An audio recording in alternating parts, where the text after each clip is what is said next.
Welcome, everybody.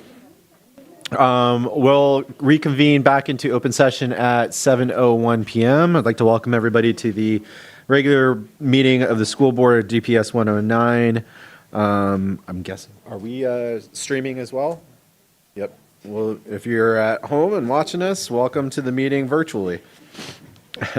All right, so first on the open agenda is conduct of the public hearing concerning the intent of the Board of Education to sell $87,780,000 building bonds for the purpose of funding projects approved by... million. Oh, sorry, million.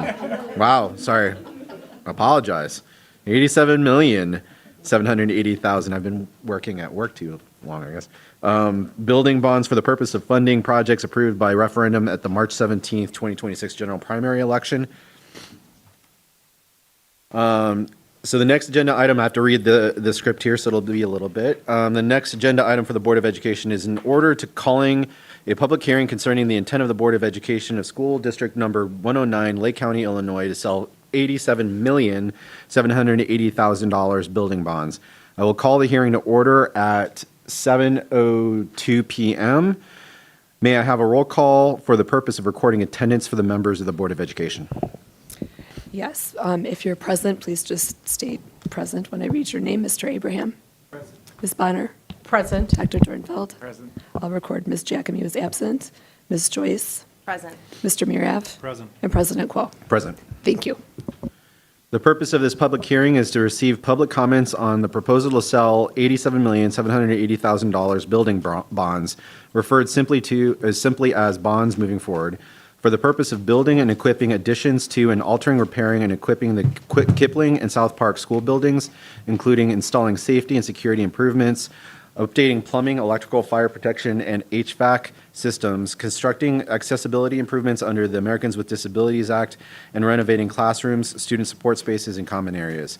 Building and equipping 2 school buildings to replace the Walden and Wilmot school buildings, altering, repairing, and equipping the Caruso and Shepherd school buildings, including installing safety and security improvements and updating plumbing, electrical, and fire protection systems, and improving sites. The reasons for the proposed issuance of the bonds are as follows. To fund the aforementioned projects approved by referendum at the March 17th, 2026 general primary election. All persons desiring to be heard have an opportunity to present written or oral testimony with respect thereto. I will now open the opportunity for comments.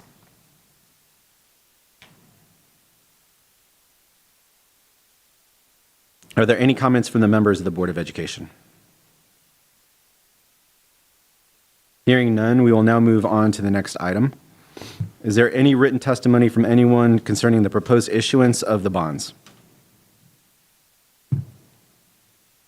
Seeing no written testimony, we will now move on to the next item. Is there any oral testimony concerning the proposed issuance of the bonds? Hearing none, we will now move on to the next item. Are there any public comments concerning the proposed issuance of the bonds? Hearing none, we will now close the hearing. I announce that all persons desiring to be heard have been given an opportunity to present oral or written testimony and public comments with respect to the proposed issuance of the bonds and will be recorded in tonight's minutes. At this time, I need a motion to adjourn the public hearing. So moved. Roll call, please. Ms. Bonner? Aye. Dr. Dornfeld? Aye. Ms. Giacomi was absent. Ms. Joyce? Aye. Mr. Murav? Aye. Mr. Abraham? Aye. And President Kuo. Aye. Motion carries. I declare the motion carried and the public hearing is adjourned at 7:05 p.m. All right, next on the agenda, Stronger Together in 109. Melanie? I invite Dr. Lombardo up to introduce Kipling's presentation. Hi, good evening, everyone. Thank you for being here and allowing us to present for you guys. Really excited to talk about our student council here this evening. I prepared notes to introduce them, and then I soon learned that they're going to be introducing themselves. So that's the way our student council runs. They are leaders in our building. They really exemplify leadership throughout our school. And so I'm going to turn it over to one of our moderators, Miss Tierney here, who helps student council. I'll turn it over to her, and then our kids will give the presentation tonight. So thank you all for being here and listening to it. And thank you to our student council for being here and all our families.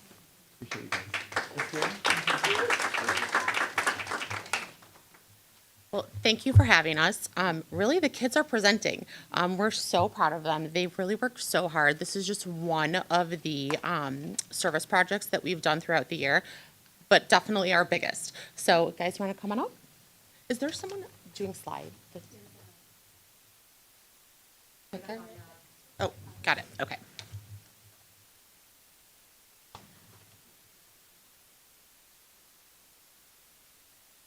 Hi, I'm Mia Katz, and I'm the Kipling Student Council President. And I'm Micah Johnson. I'm the Student Council Vice President.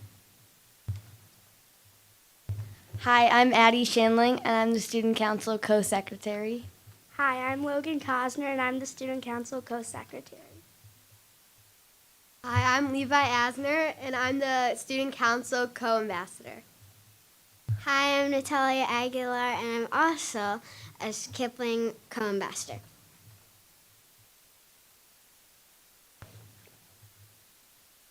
Hi, I'm Sophie Sachs, and I'm the Kipling Co-Philanthropy Chair. Hi, I'm Ivan Darsky, and I'm also one of the Kipling Co-Philanthropy Chairs.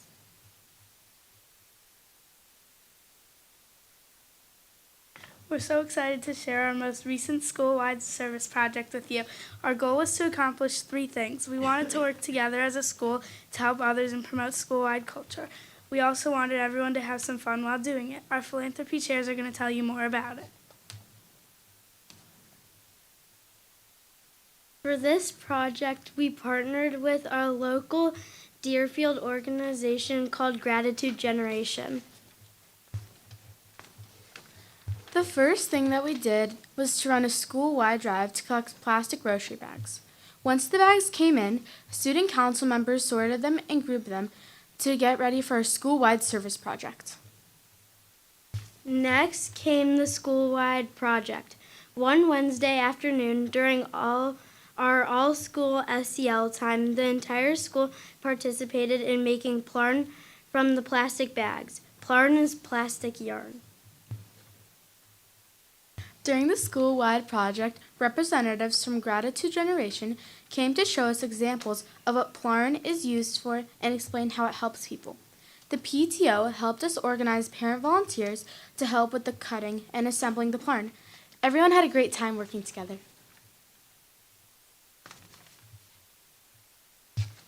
We started the bag drive with the goal of collecting 5,000 bags to use to make Plarn during our service project. We kept track of our progress on the bulletin board on Main Street, which is what you see in this picture. We collected over 5,000 bags. After we met our goal, we earned a school-wide reward assembly. The assembly was a minute-to-win-it competition where the teachers volunteered to play minute-to-win-it games on teams. Student council members also got to compete. It was a great time for the entire school to come together and celebrate.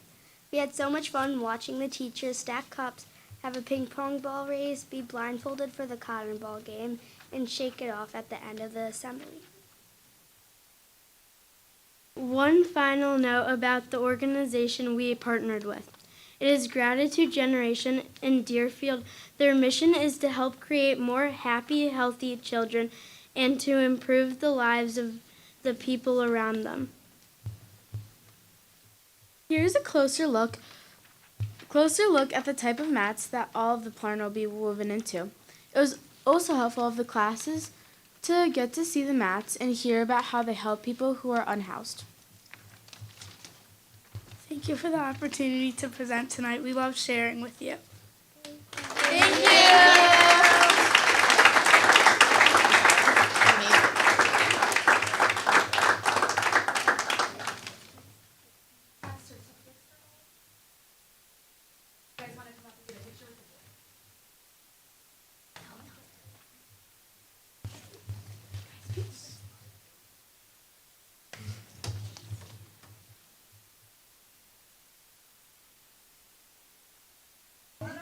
Levi, there you go, Maya. Thank you. You guys can go stand right in front of the board right there, Sophie, Logan,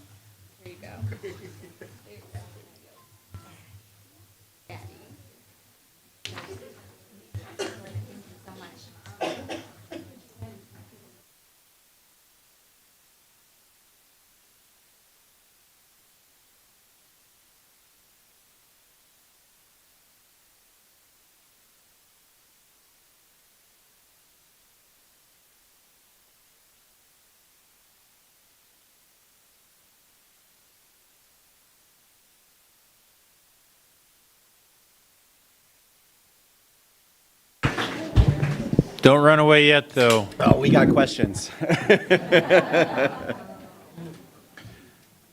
So who wants to answer this one? I'll just leave it open. Like, so what's the process from taking the bag into the, like, can anybody walk us through the process of how that worked?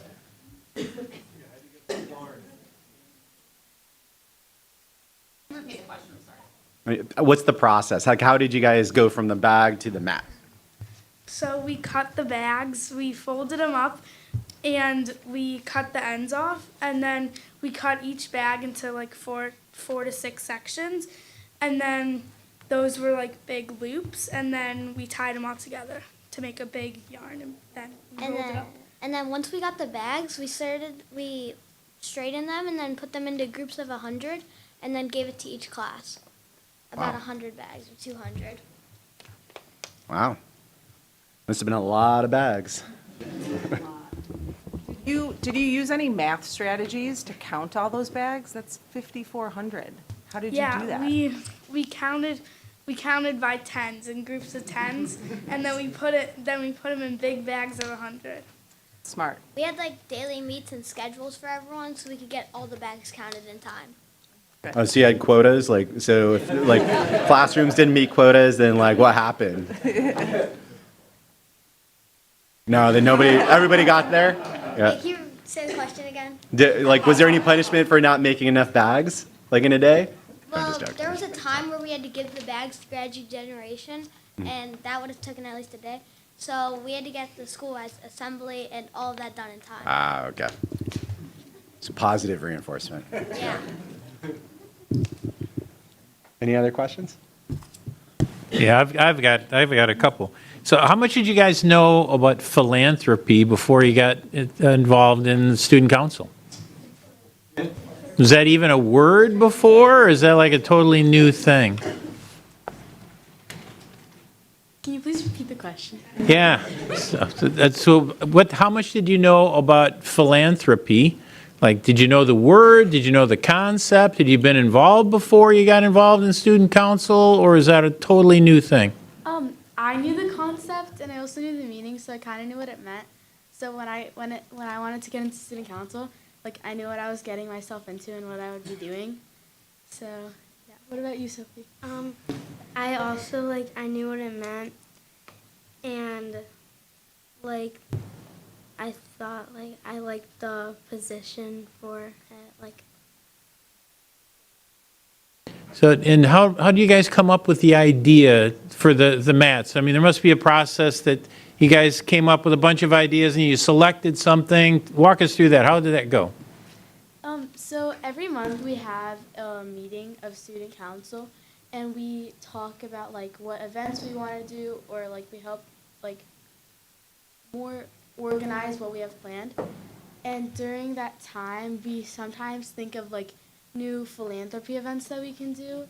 And the way we decide, we try to pick a fun topic that everybody can do, and everybody has fun during, but also helps people. So that's how we get our events sorted. Yeah, and we also we some of the stuff we do local for Deerfield, most of the stuff we do. So it helps our community.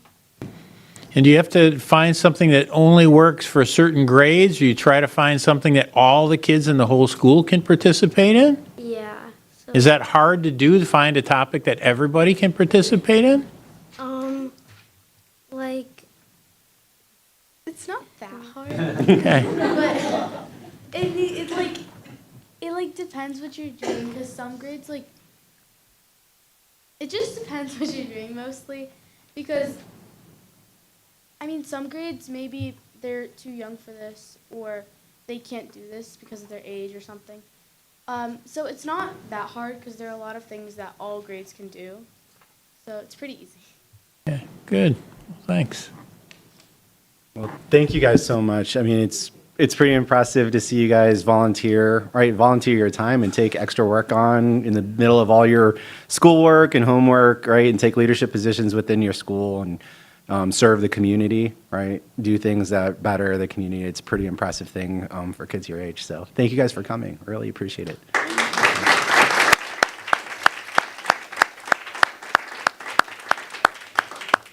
So this is the obligatory, you're more than welcome to stick around and listen to the rest of the board meeting, but we can pause for a second if you guys want to go home and eat dinner.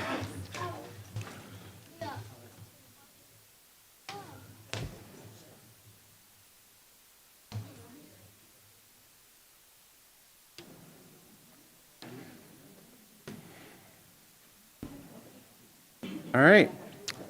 Next on the agenda is the superintendent's report. Okay, we've got a chock-a-block full agenda, so this is going to be pretty brief. So the final results are in from the election, and so you can round up to a 64-36 win, so just about 2-1. It's a wonderful thing. Now the process, as John likes to say, all that's left is everything. And so first up is the Plan Commission process that is actually taking place tonight at 7:30. It's the pre-filing meeting. On May 7th, we're going to be holding a Good Neighbor Open House, and this is an opportunity for any and all residents to come and ask questions. It'll be a gallery walk where they can ask questions of the architect. There'll be all sorts of different folks there, water detention, retention, water abatement, the construction managers. It'll be a whole host of different folks that people can talk to, including the administrators, and we're going to be asking board members to join as listeners in that experience as well. On June 25th, it gets really serious. Now we have a presentation to the Planning Commission, and then July or August, a date yet to be determined, the village board will then hear the presentation, and that's the next step in moving forward. Then we'll recommence with Wilmot. We'll be doing one school at a time because the two school plans wind up being somewhat different. We have a May 28th pre-filing. The pre-filing, just to be clear, was it's taking place tonight for Walden. We'll have a pre-filing similar to that for Wilmot. On the 23rd, another Good Neighbor Open House there. July 23rd will be the presentation to the Plan Commission, and then sometime in September or October, another big meeting where the village board we will present, and then they'll take whatever action is necessary there. So lots and lots of really significant activities, and also really important opportunities for the community to weigh in. They can see more detailed plans and then ask whatever specific questions they might have. Just to be clear, we respond to every single email, phone call that we get, and we've had a lot of them. And so we really want to continue to encourage people to weigh in because it helps us get better in the course of this generational project that we're in the middle of. And then to close out, we have a couple important aspects. Oh, no, we're back on the same page. There we go. The board just received the Illinois Association of School Board Governance Award, and like to say thanks to Rosie and Kate for being present for that. And this is something the Deerfield Board really does work hard at. You have to attend meetings, you have to go to trainings, and annually they spend a lot of time outside of just the board meetings that we have here, learning and developing. We have a self-evaluation annually and trying to be a good board, and they're always evaluating themselves. And this is something that is a wonderful thing to be able to say. It's an incredibly pure form of the American democracy, where taxes are raised locally and spent on the things that people care the most about, and that is their children. So congratulations to the board. Also like to say congratulations to our board president, Ryan Kuo. He established an award for the received an award for the established board member recognition. Time. Put your time in. And that concludes the superintendent's report. And I'll ask, Melanie's going to ask you guys to grab a picture with the plaque that was awarded at the dinner, if you don't mind taking one more photo. Oh, we're doing it now? Okay.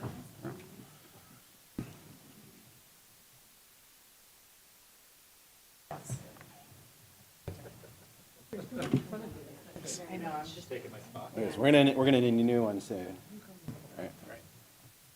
Reflect off my You guys ready?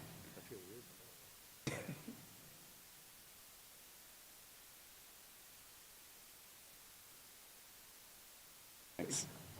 Yeah, thank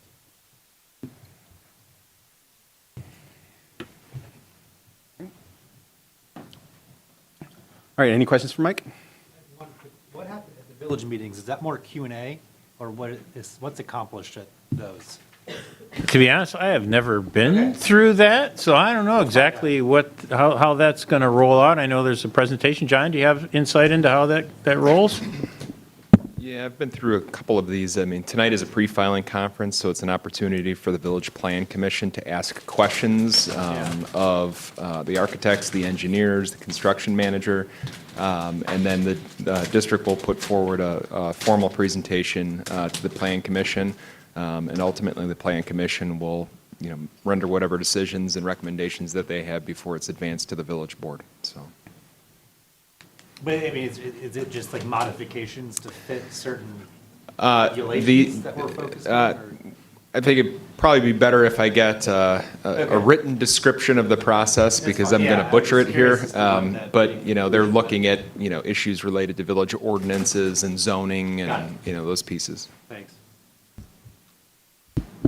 Any other questions? All right. Next on the agenda is the first opportunity for community participation relative to matters on the meeting agenda. District 109 has 2 opportunities for public comment, where most organizations offer only 1.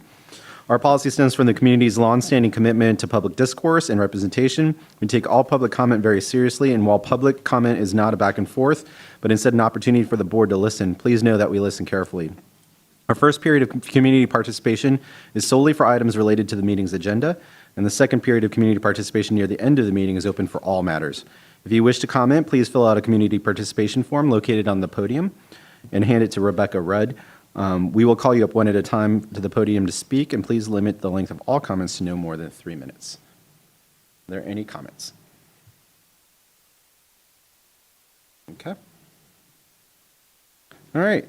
Next on the agenda, informational items. Freedom of information request. John?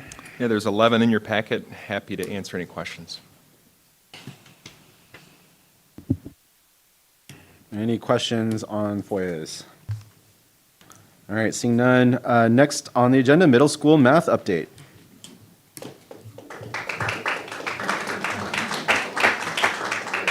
We never get a round of applause. That's right, we're ready for that.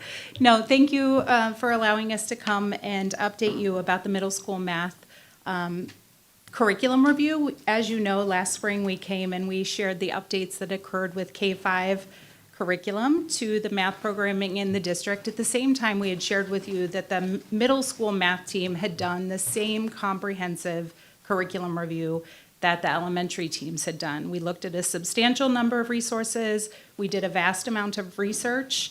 What we were finding in the resources that we were reviewing last year was that they did not often hold the same sort of rigor that was in our current programming, or they did not match the instructional goals that we were looking for in our math classrooms at the middle school. It is very common that curriculums roll up, so they are developed at K-5 and then they move into the secondary settings. So when we started looking at changing our curriculum to something, we had some uncertainty around that because we don't want to just change for the sake of change. We want to make sure that we're doing the right sorts of change for our kids. And so we did not. We took a pause on looking at curriculum resources, and instead we started diving into professional learning.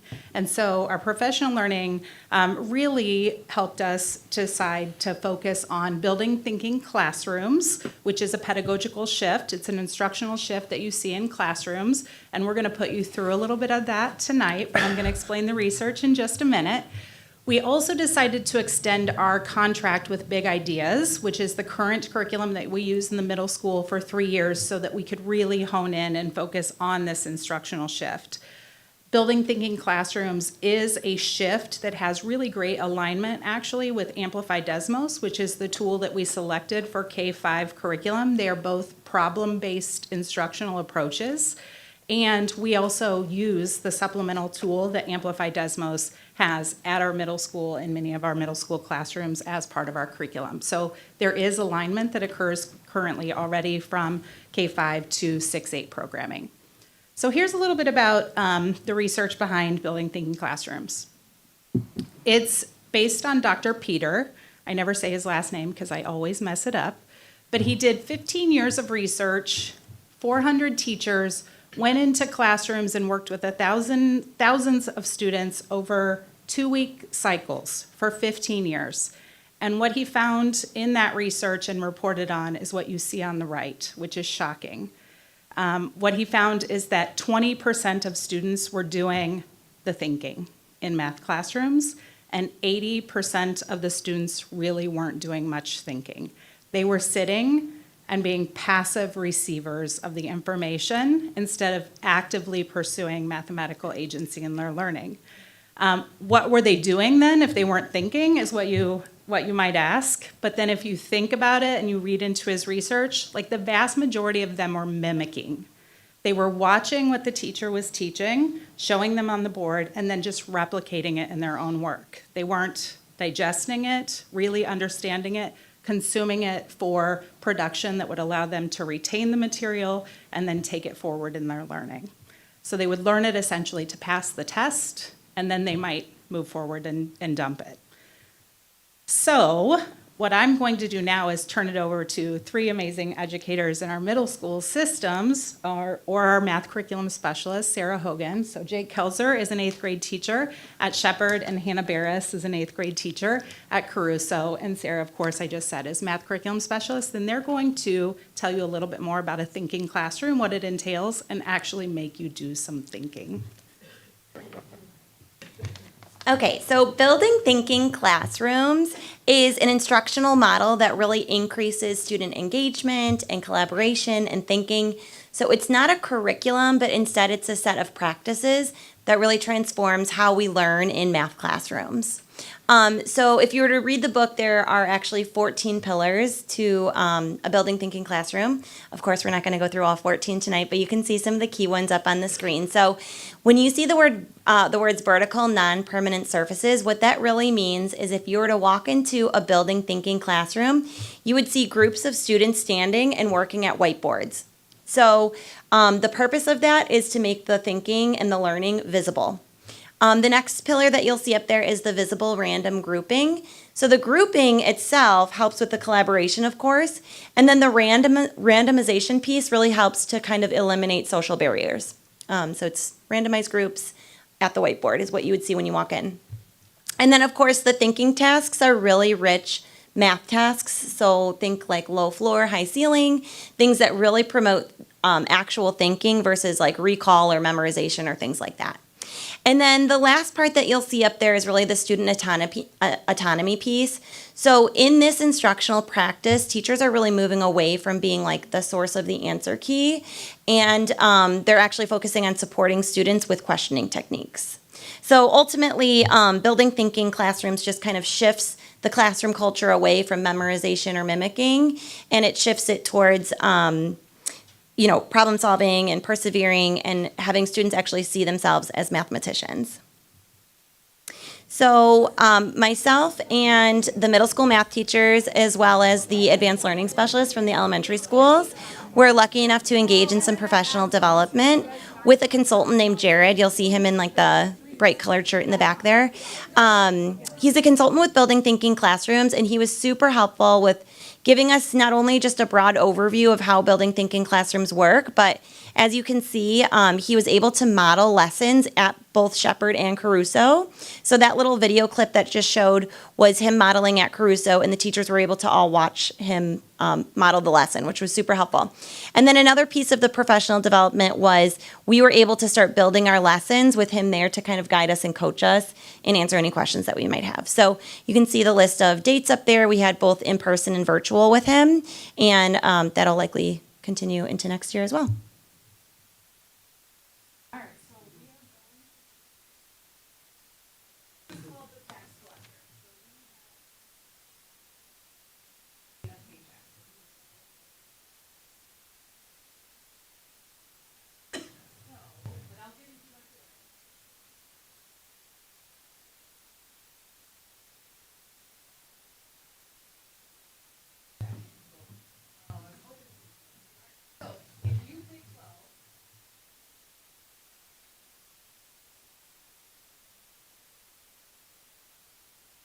Factors of 12. Do you guys know what the factors of 12 are? You want to share them? Would that be anything like 12, anything that goes into 12? So it's like 24, 32. Those are your multiples, so the factors would be the Oh, so it's an smaller even numbers that number, make up so it's like a 12. 2, a 4, a 3. I just learned something. 6 and 1. One. 12 was already taken by you. So 1, Okay, I'm gonna write that down. Factors. 4. All right. Numbers that go multiplying into that number you choose. There you go. Go ahead and pick another envelope. 7. 7. All right, so sad. Unfortunately, the game is over because there are no other numbers that go into 7. So the tax collector gets 5, 7, 8, 9, 10, and 11. So the rule is the tax collector has to get something because he's the tax collector. So if you choose something that there's no factors of that number, then the tax collector didn't get anything.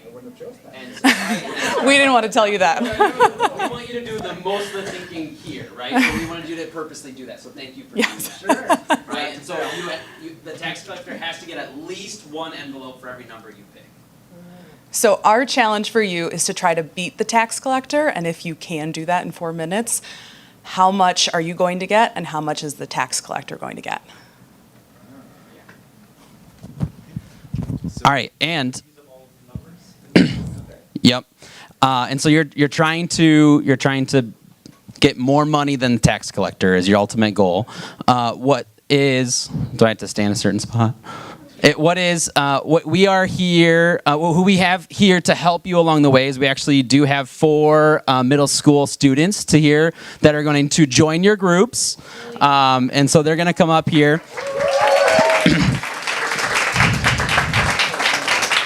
And we are going to split you into your randomized groups. So we use cards to do that. So you're going to pick a card. Your card's going to have a 2, 3, 4, or 5. You're going to go to your group. There's going to be 2 members at each. Dr. Filippi, do you mind standing in for our missing board member today? Is that okay? Awesome. Thank you, Dr. Filippi. And here is what we want you to do. So at your board, how we get started, you have your banner. So you'll see the line at the very top. I forgot one at 4. So whoever's at 4, go ahead and do that for me. But in your banner, what you're going to do is you're going to trade off with your marker, and you're going to ask someone their name, and you're going to write their name at the top of that banner so that everyone knows who's in their group with you. And you're going to ask the most important question of what is your favorite candy?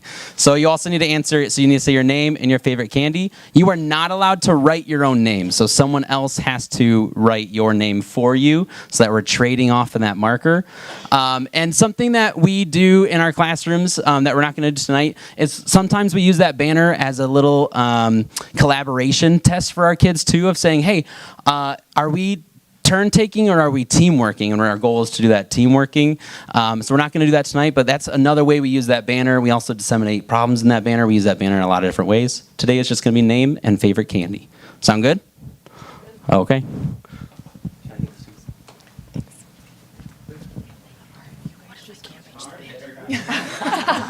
Just do the best you can.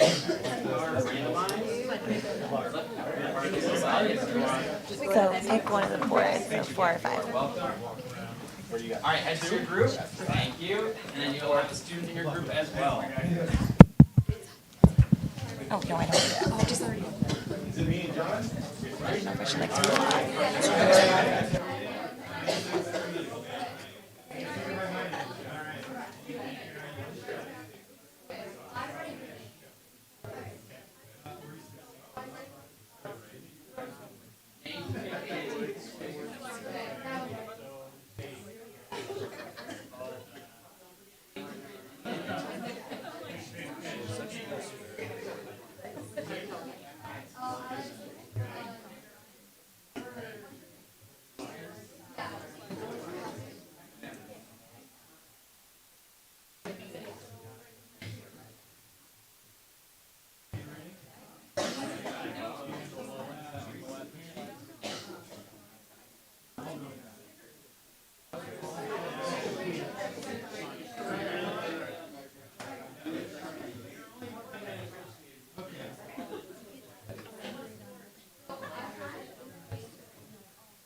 We're going to give you 1 more minute to get as far as you can.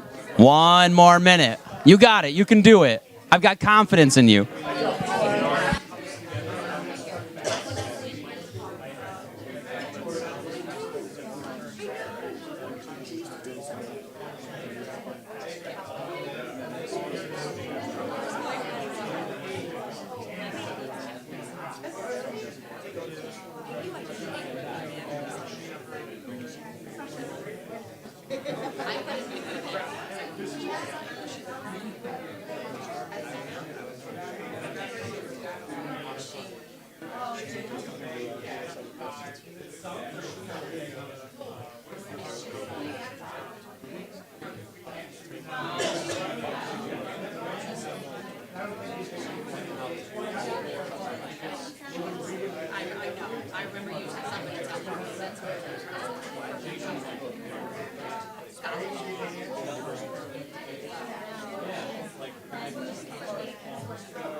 You put 7, 8, 9 in the right column. Add it up.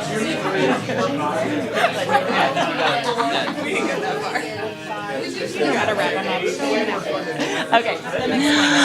Okay. Is this on? Okay. Board members and students, if we could kind of come closer to this board over here.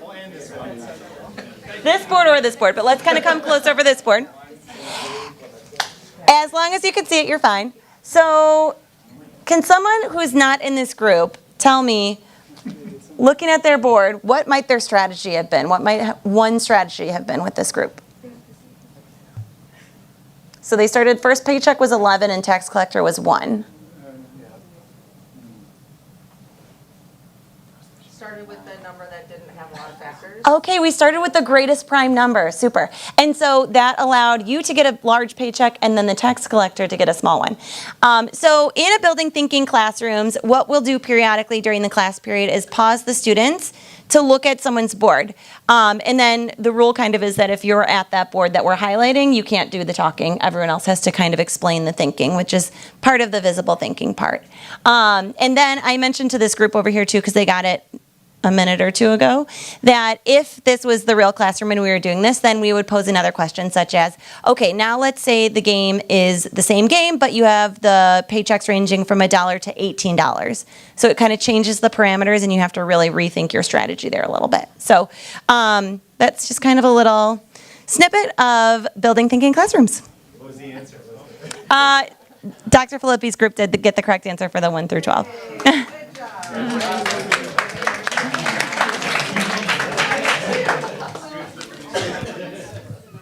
Do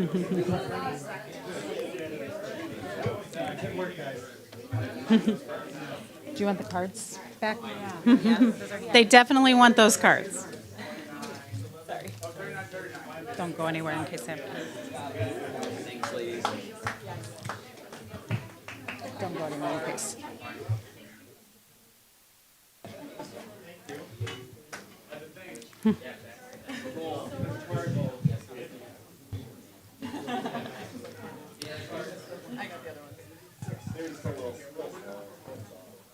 Okay, so really what we wanted to do is just give you a glimpse into what a building thinking classroom experience looks like. This doesn't occur in their classrooms every single day. It would be nearly impossible to plan these sort of tasks every day, but it's happening more and more as we build out lessons. The important part that we're trying to emphasize in math instruction in Deerfield 109 is that we allow kids to approach the mathematical understanding from a problem-based place first. So they're trying to be problem solvers before we come in and give the explicit teaching. The important message is, though, that we're still providing explicit teaching, right? We are allowing kids to try. Sarah mentioned the word persevere, and we've talked a lot in the last year about productive struggle, and this is one example of how it shows up in instruction. Because kids have to try. Sometimes they go to the board just like you did, and they're talking out loud, trying to figure out exactly what the task is before they even get started. And then you watch other groups go to the board, and they have no idea exactly what's happening, and they just go. They just start trying, and they trial and error, and it's really fun to watch the buzz in that kind of classroom. And that's what we're trying to do. Bring back engagement, a little bit of problem solving, lots of perseverance, and then at the end of the day, we're still ensuring that all kids are mastering the same content and standards and being ready for high levels of mathematics in their curriculum. So with that, any questions? Any questions for these? Any questions for the students? Danielle, you said that we can't do BTC every day, all day long, because it's not practical. Right. It does provide that productive struggle that you referenced, and we're kind of moving away from just the non-thinking memorization to really jumping into the problem, getting physical, moving around. Mm-hmm. How do we do more of this if we can't do it all? And what are the outcomes that we're seeing with BTC in practice in our schools as far as better student learning?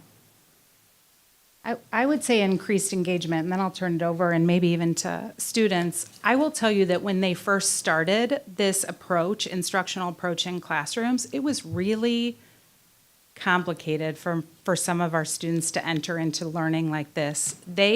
Some of our students have grown really used to being the recipients of the information. Right? And so when you ask them to go to the board and work through a problem and they don't have depth of familiarity with it, it is really hard for some of our learners to give it a shot without knowing that they're going to get the right answer. So I think what is most important to me is that we're still graduating kids with the same skills in mathematics, but what we're gaining by taking these kinds of approaches are some of those social, emotional skills that we've talked about, like just being really, really deep learners, that they're able to use those critical thinking skills, and they're learning to be independent in that process or lean on their peers instead of always looking to the adult to provide the answer.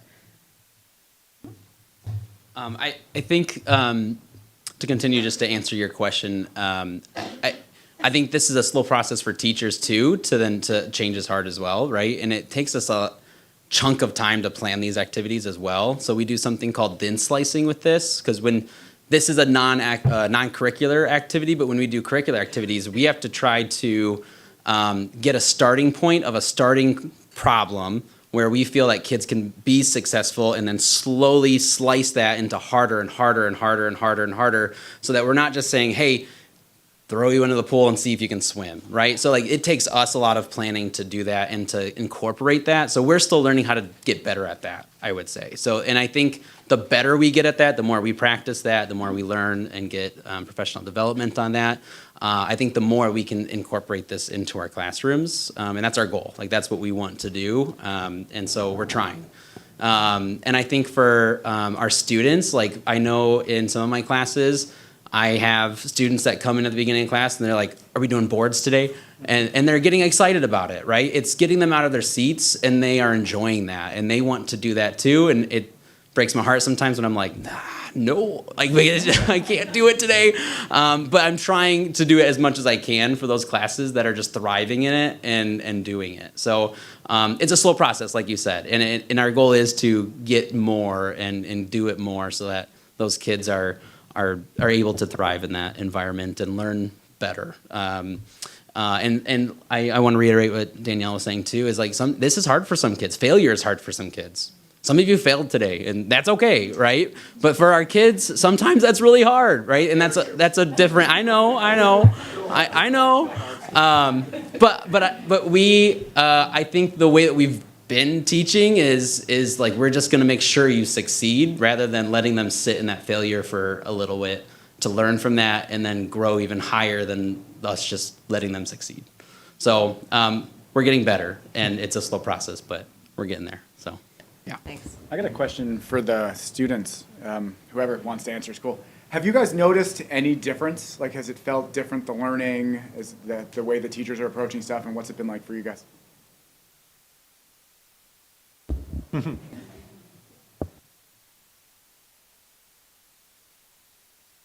I definitely think that I've had like an easier time learning when I like work with other students at the boards, because sometimes it helps to hear how like the learning process is for other people in different perspectives. So if somebody's having trouble, they could seek help from another student if, for example, our teachers are busy. And it helps also sometimes to be the teacher because it reinforces the learning. I also think that it prevents like exclusion with the random drawings, because sometimes people have a tendency to go into their groups with their friends, and since it's always even and it's random, you get partnered with new people, and also you get to see like different ways of how people are understanding it. I think it has been very helpful personally. I'll put you in a flyer.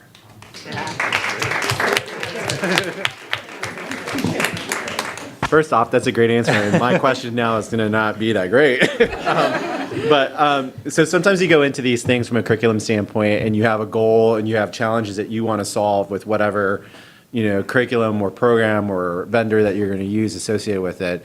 But sometimes as you go through this, you identify things that you weren't anticipating. Was there anything out of this process that you learned that came out of this that you weren't anticipating or weren't thinking about ahead of time?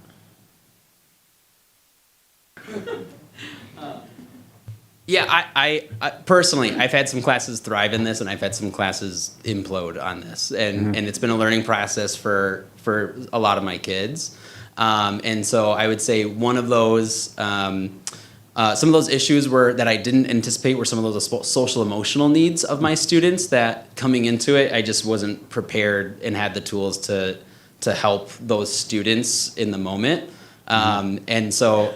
We've been working on that. We've had those MCIE meetings where I literally sat down with the presenter. I was like, this is what happened. Can you help me? And she was like, yes.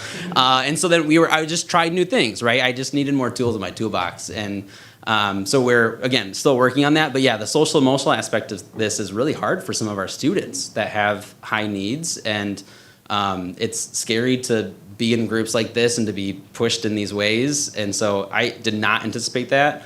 But again, something that we're growing through. So I would also say just like the time to plan it. When our first time doing it, we're like, cool. And then it's like, I think our first time we sat down, the three of us sat down to plan a lesson, and it took an hour and a half, 2 hours plus, where we were like, is this good enough? And then even after we did it, we're like, oh, that was rough, So that time frame has shortened, but that's still an issue. We're spending a lot of time doing for 1 hour class period to get that done. So, yeah. This may be a little related to your first response, but randomness in groups, you can have some kids who are going to be, stronger voiced and more opinionated, and some that might really know what they're doing but are a little softer spoken. How do you get that out of them to speak up and share ideas in these settings? Yeah, so something we alluded to, but we didn't have time to fully unpack today was, we have 1 marker per group, and the expectation is that we're changing that marker every problem or every so often or every line or whatever that is. And then what we like to do too is there's an arrow at the top of your banner at times where I put turn taking on one side, which turn taking is not bad. We're taking turns, but our goal is team working. So I put team working on the other side of that banner. And so we'll go to a group and I'll just say, hey, fingers up. and this is something that Jared taught us. So fingers up, we're gonna vote on the count of 3. Where do you feel like your group is at right now? Are you just turn taking and one person's doing the work while 2 people are just watching? Or are we team working and we're all collaborating together? And the students will vote and I'll average it. I'll put a little slice on their spectrum and say, okay, how can we now get further to the right? How can we get further towards that team working? What do you need to do as a group? And put it on the kids. What do you need to do to get further over? They come up with an idea, great, I move on to the next group, right? And so then, and I'll circle back. Hey, let's vote again. Did we make progress? Doesn't have to be perfect, but did we make progress? Yeah. And so that's just a way to keep those students engaged of like, this is the expectation, and when we vote, like your partners are holding you accountable as well of, we want you to be a part of this. So that's been a great strategy to use along the way. Thanks. Yeah. One more question. And so you've been practicing this in 8th grade. How has this been playing out for the 6th grade and 7th grade students? I mean, you know, it's been challenging at the 8th grade level, and so what have you seen there? I don't know if you want to talk more. Okay.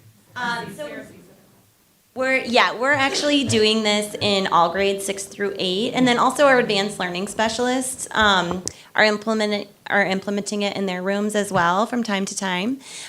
So you know, one of the questions was about curricular resources, and one thing that came to mind was recently when I was working with 6th grade on doing some of what Jake called thin slicing. We've found that Big Ideas, which is the resource we're going to use for the next 3 years, it's a really good resource to like pull some of those problems from. But then as Danielle mentioned earlier, we actually found that Desmos, which is used as a supplement in the middle school, actually really lends itself a lot closer to some of the building thinking classroom practices. So we've been kind of like weaving in more Desmos, especially at the 6th grade level, because it just like goes hand in hand with it more. But yeah, all of the grade levels are working at increasing the amount of building thinking classroom lessons that they're doing.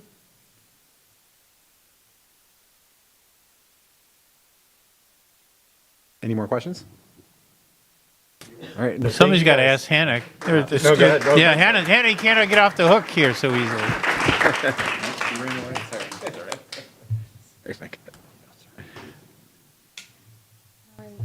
Thank you. All right, thank you guys for, thank you for helping us. Nice job. Thank you. Thank you. And now I get to invite another group up to join me. All right, yep, next on the agenda, Fine Arts Curriculum Review. Sorry, next time. All right, so they're kind of wanting a picture with the board. Oh, yes. Come in. Can we get a picture with the students and the Board of Education? Yes. And the teachers, I guess, too. Sarah, why don't you guys go? Great job, guys. First thoughts? Yep. No, you're good. Find a gap. I'm good. Thanks for Thank coming. Thank you all. Nice job.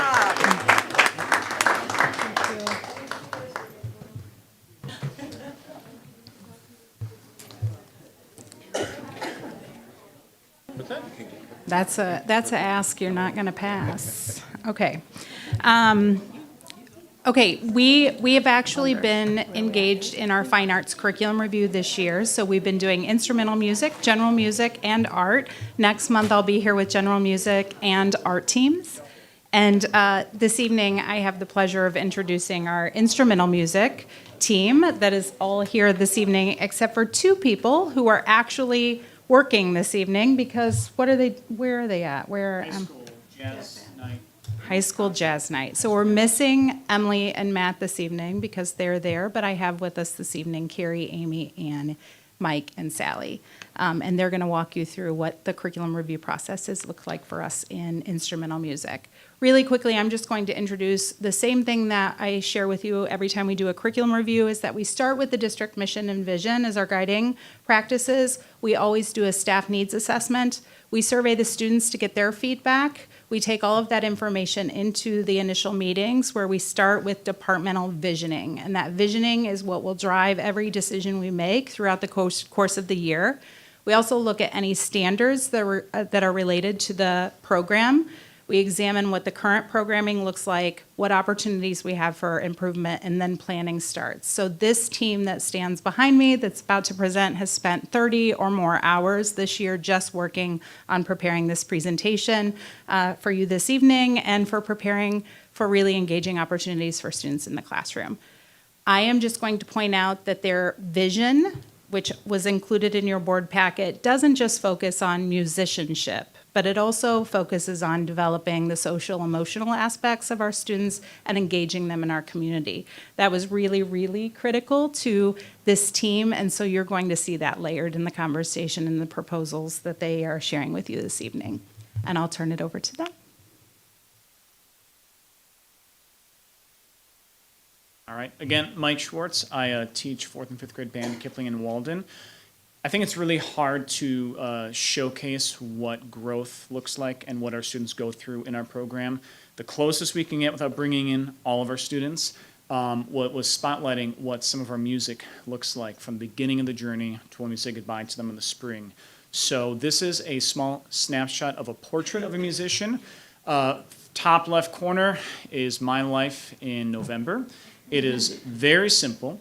There's so much going on in these musicians' brains. Not only is it making these notes, but it's how am I sitting? Did I put it together right? What am I missing? There's so many pieces they're putting together on their own, and so much of it is led by us, the instructor, at first, because this is starting from scratch. So few students have any education in this ahead of joining our programs, and it's really gratifying to begin this journey with them. Like a language, we're starting from square one, and we go from there. As they go on through their journeys, we enrich the music we provide them, we enrich the abilities that they develop, and through their work as well, we grow to then 5th grade, through 6th grade, through 8th grade. And I think one of the really gratifying things is watching students who tackle that progression on their own with energy. I now have students at the end of 5th grade who can probably see that clarinet part in 6th grade and tackle that, and some who are taking private lessons who can do that in 8th grade. So it's really cool to see us start a journey with them and then see where they take themselves on with their excitement, with their energy, and guidance from us as well. Okay. Amy did a great job putting together an outcome slide of the connections we make within ourselves as musicians, within the classroom, within the ensemble, as well as the connections within our community. I'll spotlight a couple of these, but if you were to ever come into any of our classrooms, you would see these happening on a regular basis. We talked a lot about productive struggle, about failure, grit, and a lot of that is present and necessary in instrumental music education. Beginning of the year, our classroom looks and sounds a lot different than it does at the end of the year, and those students have developed, put a lot of time and effort in, so we go through a lot of resilience building, growth mindset. Failure is a part of our learning process. That does lead to confidence. That confidence leads to a really successful outcome with concerts. Within our classmates, within our ensembles, it does matter. Every single student's participation does matter in our performances. I had a huge amount of posters in my spaces, but there's one that has a whole grid of squares, and there's one that's slightly turned off to the side. And of course, that's the first one that you see. So we work really, really hard on making sure that everyone is developing their skills as much as we can, and that it truly does matter for every student when they are performing. Their efforts are seen, are needed, and are valued. And we look to extend that connection beyond within our community here in Deerfield, throughout the states, country at large. We love collaborating on performances throughout different grade levels between elementary and middle school. I know that we've got some performances that take place in the community, within community centers as well. So building those connections within community groups in Deerfield. And most recently, on Monday, we had a chance with Kipling Walden and Shepherd Band Program to invite a Virginia composer whose pieces were performing in both elementary and middle school programs. and have her work with the students and have them get to meet someone who wrote their music and have that tangible connection to the music they're performing this spring.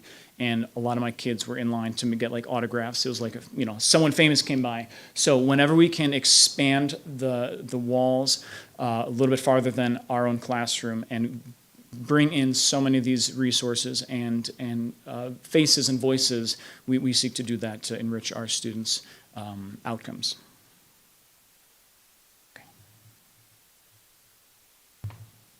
I'm Carrie Anselmo and I teach at Caruso, so it's nice to see all of you. I actually like to have a microphone in my hand. I don't know why. I think it's just part of the job of what we do when we're at concerts, and it's so nice to actually, it's like, okay, it's our time. This is when we have concerts. Let's go. So as part of our curriculum review, we did a big conductive evaluation on instrument inventory, the usage of long-term program needs. And so while most families provide or rent their own instruments, certain and less large instruments such as tubas, baritones, cellos, basses, and all of the percussion are school-owned to ensure equitable access for practical use for students and for us also as teachers to model proper position, intonation, tone, so that students are really able to see us also model and give examples for them. So since 2014, and why I bring up 2014, that is the longest someone has been in the district, that is myself. And before this, there was a formal curriculum review in 2002. So in 2014, many of our repair efforts focused on maintaining instruments that were just in playable condition, which was essentially just putting Band-Aids on the instruments. In many cases, this just meant applying short-term fixes to then extend the usability. With the recent increase in the funding, we've been able then to move beyond those temporary solutions and begin then investing in higher quality instruments and provide greater durability over time. It also allows a shift for us to be more strategic for long-term planning for 3 years, for 6 years, for 9 years, and just extensively where we want to go, and then to also reduce all of the emergency repairs that we've been doing for such a long time. As also a part of this process, we went and did repair costs with placements and found that in several cases, purchasing new instruments was actually more sustainable for us than just repairing some of the other instruments. To further support some of our student growth, which I'll get to the next slide, perfect. We went to look at subscriptions called Make Music, Smart Music, and Sight Reading Factory. These resources extend beyond our classrooms, providing at-home guidance, at-home practice, allowing to have targeted feedback and monitoring students at all different levels. This makes it more consistent and skill-developed to improve some of our performance outcomes. It's so funny, I personally write things and then I'm like, wait, I'm gonna say something totally different. Our department has strengthened this collaboration across 6 schools and our 7 directors, and we've also been sharing instruments and we've been sharing materials. And so we were able then to extend our curriculum with materials, and we have several teachers that travel to different buildings, and so we are able to have books, method books. We are also hosting solo and ensemble at Caruso next year in February of 2027, which means we have then 1,500 additional families coming to our district to support and play. And so we also will then have extra materials for those students and directors in any kind of emergency case. So it's really nice that we're able then to support our immediate and then also with the outreach for us. I think this really has us strengthen the consistency and quality of our musical experience with also our student growth around the school district. And the best way we can thank you and show everything is everything we do in our concerts, our day-to-day life. And so it's really nice for us to be so appreciative. And it's really great to see the growth this program has gone even from 2014. We also did an informal, we personally as a department wanted to do a curriculum review in 2018. But it's been so nice this year especially that we've been able to really sustain and help grow our programs. So thank you.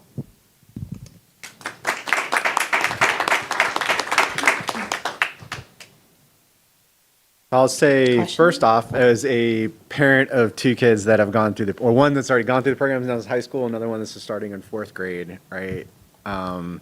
Really appreciate it. I've gone to all the concerts for years, and I was just at the percussion fest, I think, at the high school. It Yeah. was pretty amazing, right, to hear the level of skill that those guys have, and then especially having the short-term memory of being able to reflect on what it was in 4th grade, right, and seeing that growth of those students, and then hearing they had actually some professionals there, and then they had a student ensemble right after that was like, I thought was like on the same level. Maybe it's my ears, right? But it was pretty incredible to see the skill sets, and it all starts with you guys here. And I think it's the passion that my oldest has for percussion now that like I mean, it can be a little annoying, I'll be honest. At home, but the amount of like banging around that he does is this all comes from, you know, his love of it, and that all stems from you guys, and actually you specifically starting off with in 4th grade, right? So, and I know my kids aren't the only ones that have benefited from that. So I wanted to thank you guys for that work. Yeah, I'll pile on. I've told, I think, most of you, maybe all of you individually, just how much I love going to the concerts and the youngest kids that you work with and the progression going through. It's like one of the best things I do in the entire year. And the fact that your November is hot cross buns, I actually love that. And then as you go through, I don't think there is a clear example in the school system of the value of educators contributing to kids. It's just so tangible when you see the kids play like that, and hats off to you every single time. And I also really appreciate the fact that you guys support each other, that when one group, the band, is having a concert, then I see you guys, you know, doing crowd control out there for kids that want to act out or whatever they want to, whenever they want to socialize or whatever. And just really respect the work that all of the music teachers do. And so thank you. I just want to comment, just listening to this presentation and the math presentation, the word confidence coming up so often, I think it speaks to our, you know, commitment to social and emotional learning. So I just want to comment on that. That's great. And I think in an age where, you know, our kids are so used to instant gratification, and having a teenager in high school now who went through, band with Mr. Schwartz. Yep, our boys made a pact in like 3rd grade, and then COVID happened, and they couldn't do band in 4th grade. So they started in 5th grade. And I always remind him, especially when he is, you know, expecting that result so instantaneously, that you ended band in 8th grade, but just please remember where you started. So it's not instant gratification. This is one thing that I could, as a parent, you know, remind him that it takes work and it takes practice. It doesn't just happen. So I just want to thank you guys for that. It's interesting with the 2 curriculum reviews back to back, right? You know, and probably intentional, right? Maybe. There's a lot here, I think, within the fine arts curriculum that actually is reverse applicable to the academics, where you guys are so far further ahead in terms of practical instruction, of the social emotional, the things that we're trying as a board to push the district in the direction of, that I think the academic side is trying now to figure out how to implement those same tactics and those same approaches, right? And you could see it with this, right? I think, you know, and I'm sure you guys are having those conversations about how do we take those concepts and apply them, right, to the rest of the student experience. I mean, just it's really striking how, you know, I didn't even really make that connection until you just did that, right? There's a huge connection between historically music learning and instruction and math in particular, right? So if one of you'd like to talk about that, because what Ryan's talking about is high levels of engagement across the board, right? Struggle, progress, frustration, regression, growth, all those things are all part of what you guys do on a daily basis, right? But that's not just if anybody wants to talk about the connection between music and math, be happy to hear about it. I teach music, so when I saw the slide of the pie chart for the math and how many students were 0% giving much of any substance in those lessons, there are probably students who do it, but it's really hard to kind of like fake on the trombone when it's just me and three of you, and then we get the full band together. So I think it's really neat that what we ask of our students is that effort. It's failing with confidence. It's making mistakes large enough that we can know how to fix them, and it's about learning with others and making it so in your face that it's so apparent when mistakes are made. It's also so apparent when we're doing the thing. And it sounds like, that the high school group sounds like, professionals, or the fifth graders sound like eighth graders, and it just kind of all comes into place. So it's really cool to guide them on the process and then see them take ownership with that too, where it's less of us leading them, but them coming into class one day and they're like, I just learned this thing from YouTube or the talks or whatever. And it's just so cool to see them take it and run with it. I also, for like anyone who learns differently, I think that music is a really safe space. I think music is, what do they say? It's like one of the only activities that utilizes all 7 of Gardner's theory of intelligences. So you've got like linguistic, spatial, mathematical, musical is one of them, interpersonal, intrapersonal. So when people come up to me and say that they're a terrible musician, like adults, like, oh, I used to play, I was terrible. I'm like, no, you were great at one of them. We all excel at one of them. So even if like, kinesthetically, maybe is challenging to coordinate, even though music is really good for your hand-eye coordination and all that. Maybe you exude empathy, so you can connect with the people and you sense when the note's going to change. Like maybe that is like that deep feeling is in there for you. Maybe you have a spatial intelligence. So I think that it's just a place where we get to see all learners really, really come alive. In fact, I'm just thinking about seeing that happen today in my classroom. It's just really cool. Yeah, it's really the integration. I mean, this is where we've been trying to go, I think, with our curriculum, and it's once the kids start to make connections between subjects, right, and start to integrate concepts that like, hey, I learned this over here and I can apply it over here, and it helps me understand this better because I learned this over here. Right, and whether it's a topic, subject, or a skill set, or just a way of thinking, right? That's that's the nirvana that we're trying to achieve, right?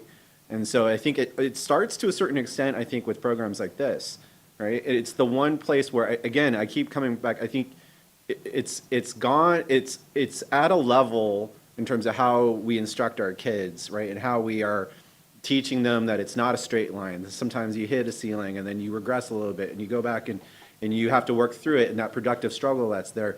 That's not something that traditionally in academics was kind of taught. It was more of a straight line. You move from this step to this step to this step, right, kind of thing. So really excited to see where this goes in terms of how we take lessons from one to the other, right, and apply those and make those connections, or help our kids not make those connections, but help them make those connections for themselves. Right. But it's great. I love the concerts. I do. Yeah. Before they get away, I just want to say, like, working with this team, they're one of the hardest working groups of people and the most collaborative groups that we have in the district. And so I remember when I was meeting with Carrie and Emily, when we got to the point of, talking about the purchases, the diversifying of the music, the adding instruments to all of their inventories and putting them in their spaces. And Carrie said to me in one of the calls, like, is this really happening? Is this really happening? And that is the sort of gratitude that they come to in this space of working in this district. And it's just really it's a pleasure to watch them work. They do great things for our kids. I would just say, let's not wait another 10 or 15 years to review. Nope. Right, yeah. And I hope also your new spaces will match the effort that you're putting in and the new effort that we're getting to purchase new things. They're excited. Thank you. Thank you, guys. I appreciate it. Yeah.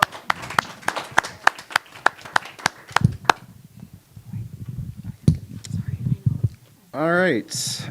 Next on the agenda, construction manager of record. Yeah, so up until this point, the board has always, well, I don't want to say always, but at least in my 15-year tenure, been approving projects for capital work done with a general contractor. And when we award a contract for summer work under a general contractor, that general contractor is bidding the entirety of the project and managing it, but it's kind of one price that's coming in.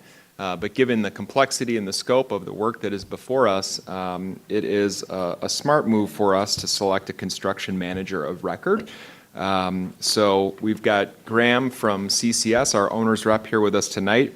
But I would just share quickly that we issued a request for qualifications for a CM, and we had 13 firms submit their qualifications to the district. The administration took the first round at it and narrowed that group down to 6 finalists, and then we held qualitative interviews with those firms, and thank you to Kelly and Kate for being a part of those interviews, as well as our architects, our administrative team, Graham's team as part of that. And then after the interview phase, we narrowed it down to 3 finalists, and then we forced those finalists to compete financially by responding to a request for request for proposals. So I will let Graham summarize that information that came back and answer any questions that you have. Okay. Can you hear me? Yep. Yep. Okay. I'm just amazed at the programs and the teachers and everything. It's just unbelievable. Long way from where I came from. So congratulations for that. John's outlined the process. It's been a very detailed and complex review of the proposals. We went through the qualification process and we found 3 that were very much in line with what we wanted. Their staff was excellent. They had good records. They had experience. So we finally decided, hey, let's put a price to it and see where we are. We went through that and we got proposals in from 3, and they were 3 different proposals. We've got a list in the recommendation that shows that in fee, Bear were the lowest. In bond, Bear were the lowest. In insurance, Bear were pretty much in the middle. But the big one, the pre-construction services, which is all the management that goes towards the design and looking at estimates and things of that nature before you get to construction, Bear said that's included in our fee. The other 2 were looking for money for that service, and it's not unreasonable. But I think the bottom line is Bear really wanted it, and they were enthused by it. We liked their staff. They've worked with Archon. They've done a number of schools. We checked the references. We got highly regarded. We got highly recommended. And they are basically the right size company to do a project like this. Pepper and FH Passion were bigger than Bear. But we felt that with Bear, a middle-sized company, this is a really important project to them, and that it would mean a lot to them, and we'd get their A team. Whereas with a couple of the others, maybe it wouldn't be the A team, maybe it would the B team, because this project is not a huge project to them. So in every which way we looked at it, we considered Bear gave us the best value, which I think was pretty incredible. They've been in business 40 years. They've got 213 full-time staff. They're based in Rolling Meadows. When I spoke to them and told them that we were looking at recommending them, the president said, "You've made my year. Thank you." That told me everything right there. So the team looked at it, and I have no qualms about recommending Bear for the construction management. I think they'll do a very good job. They're very responsible, and they will treat it with a great deal of respect and enthusiasm. Any questions? Did they provide other projects like that are similar in scope? So, and that Yeah. was the reference Yes. feedback that you received Yeah, on that? Yeah, their references were more than pleased with what they were doing, and they hadn't just been dealing with them for a year, they'd been constantly renewing it, so that also confirmed. So, and Archon, the architect, they worked with Archon. Archon was very supportive of Burr's recommendation as well. So it seems like the right choice. Who was the other board member that was part of it? We had Pepper. Kate and Kelly.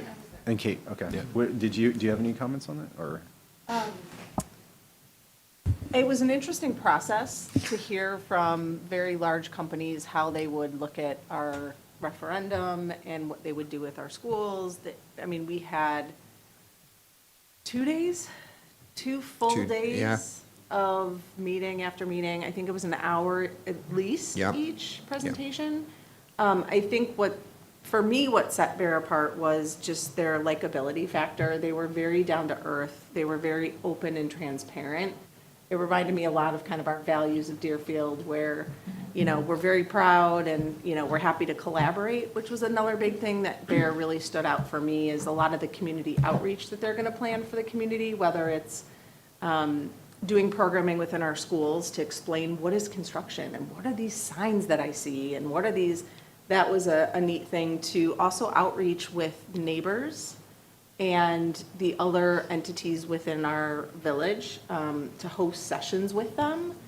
Just the collaboration was, for me, what set them apart, and the likability factor. And, you know, we asked them some tough questions.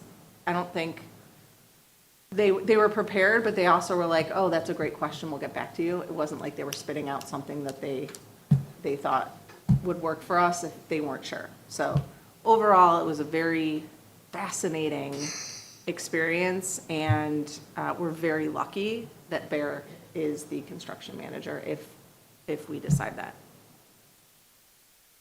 Is there anything that the other companies were offering that we are not getting because we're going with a more medium-sized company?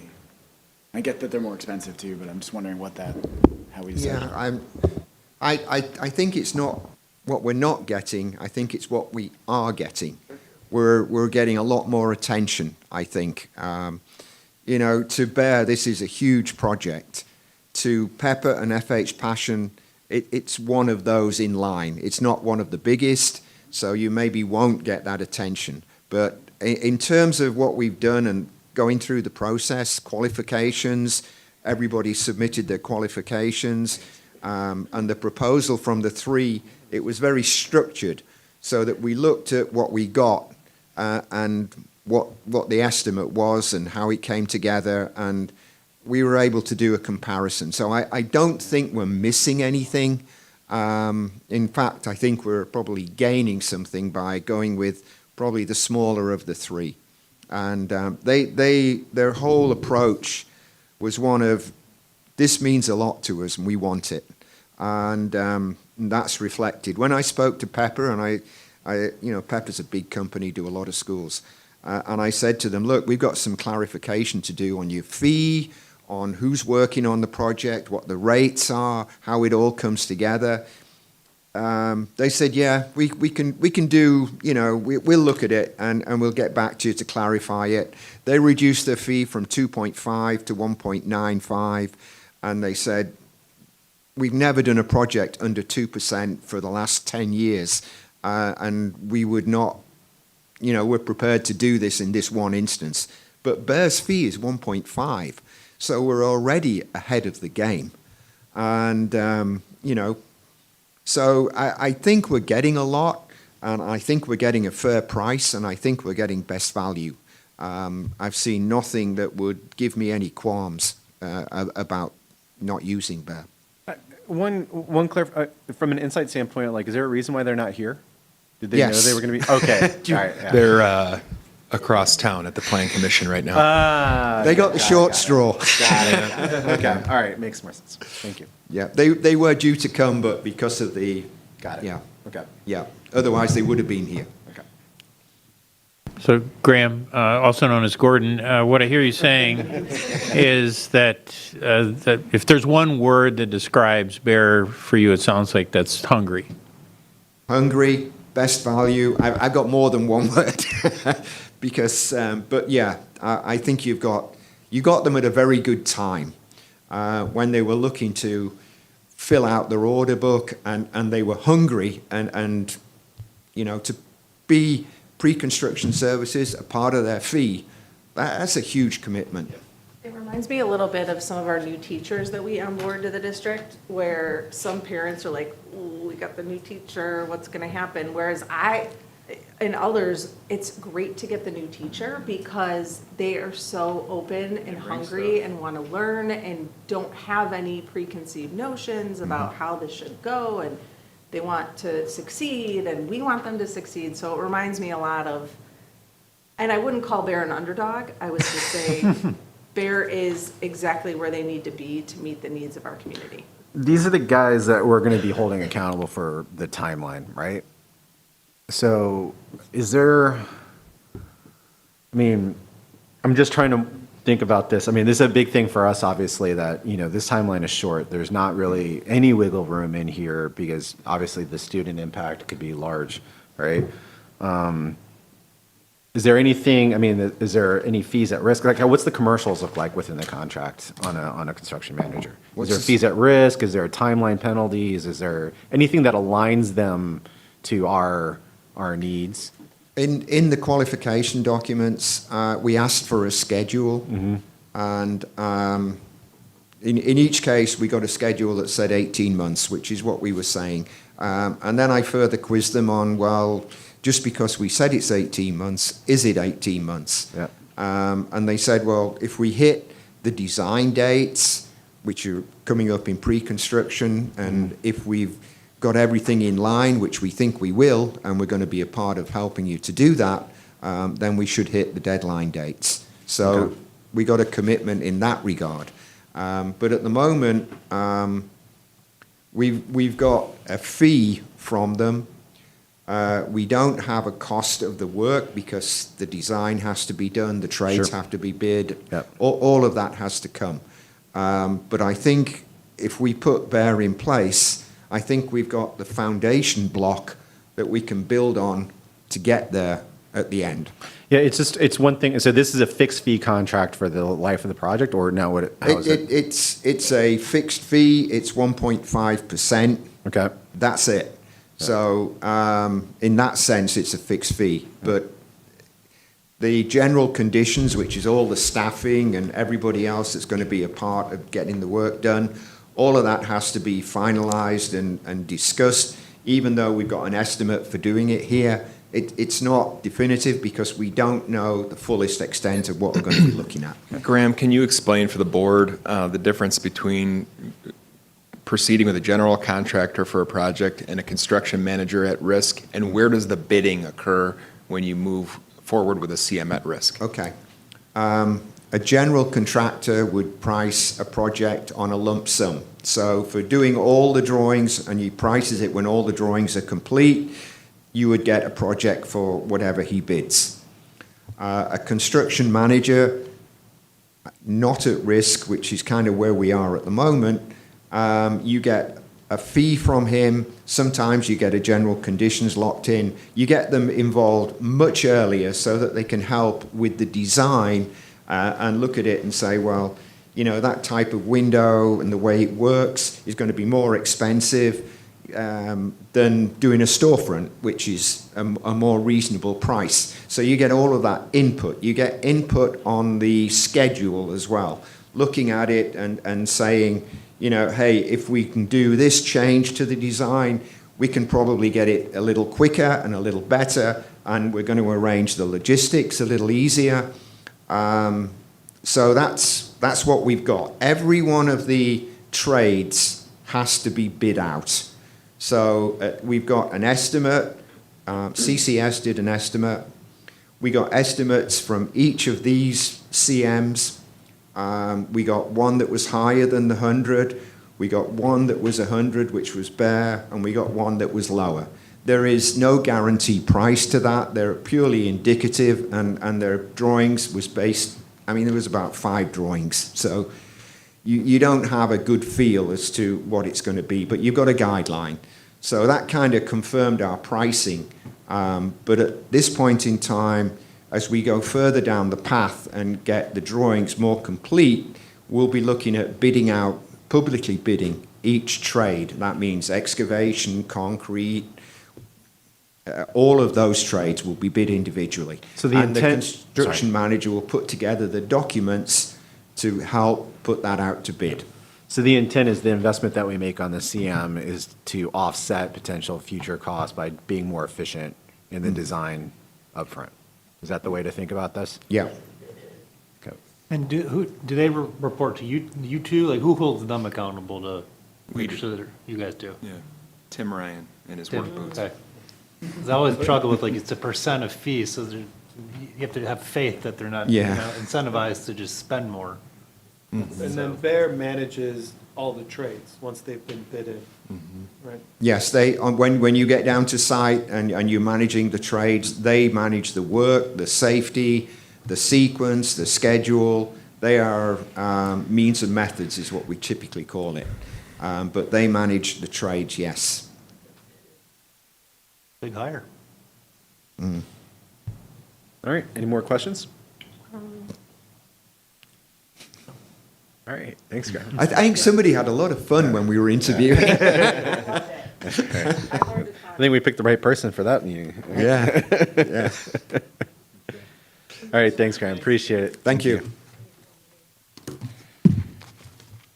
All right, next on the agenda is municipal advisor presentation. We're going to turn it over to Liz Hennessy. Thank you, Liz. Good evening, thanks so much. Are we doing this on the screen? Okay. Thank you. Melanie will drive for you. Thank you so much. Okay, drive away. I'm here to kind of summarize our discussion at Finance Committee and have this presentation to 3 sections: market update, district debt profile and the refunding, and then the referendum plan update.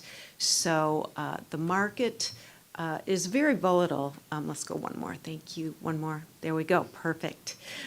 Since the war in Iran, we've seen interest rates go up pretty dramatically, really pushed by the higher price of gas, which is inflationary, and Treasury bonds have responded at their height, going up at the 10-year mark about 40 basis points. Municipals followed. Every day is a different story. We think the war's over and rates come down a little bit and go up, but we've really had some volatility. So that's the bad news. The good news is demand for municipal bonds has still been fairly strong. And if we look at that graph on the bottom part there, every time you see green bars going up, that means there's more demand for municipal bonds than people selling municipal bonds. So that's the good news. Let's go to the next page. This is the historical AAA rated municipal market data index. On the x-axis, it shows the year of maturity. On the y-axis, it's the yield. The dark line is the 30-year average for each point on that curve. The light blue line shows the min and max. And so the red line is where we are now. So we're really kind of right at that 30-year average for municipal interest rates. Tax-free interest rates were a little lower. You can see kind of in the belly of the curve from 5-year point through 19-year point. So that's kind of where we're at. Let's go to the next section. Outstanding debt and debt limit. Earlier tonight you had a public hearing that accepted the referendum approved bonds from the debt limit. This is a relatively new public act passed in June of '24. So really that leaves your entire debt limit less the outstanding limited bonds you have of $12.8 million to give you a net debt limit that's still very large at $121.4 million. Let's go to the next slide. I'm just reviewing the 3 bond issues you have outstanding here, the 2013, 15, and 2019 non-referendum bonds, because tonight, when you look at the resolutions, there will be one to refund the Series 2015 bonds. They were callable 12/15/24, so we can still refund them, but it's tight. When John and I started talking about this, we kind of went in the money. Last year, we were out of the money as rates were really ramping up and then kind of coming down. Pre-Iran war, we had a nice saver. Let's go to the next page, please. Yes, I'm sorry. I should use the word refinancing. Okay, thank you. I'm sorry. I use refinancing, like a mortgage. So we Changing would out. refinance these to the current rates and then pay them off longer? Is that the? Keeping it the exact same maturity. So what we're looking at, for example, if you have a 20-year mortgage, you're refunding it and doing another 20, refinancing it and doing another 20-year. In this case, our bonds go out from 2015 to the year 2034, so we're keeping it that same final maturity, 12/15/2034. Because the rates are currently better? Is that why we refinance? I'm sorry. That's right. Yeah, okay. Lower. At least they were as of March 5th. Okay. That's our That's what you conundrum. guys were talking about, when to do that. Okay. So we thought it made a lot of sense to bundle this refinancing with the referendum bonds so we don't have separate costs of issuance for every time we do it. So that's kind of the plan. So this was the savings on March 15th. Estimated gross savings, $379,000. Present value of that, $320,000.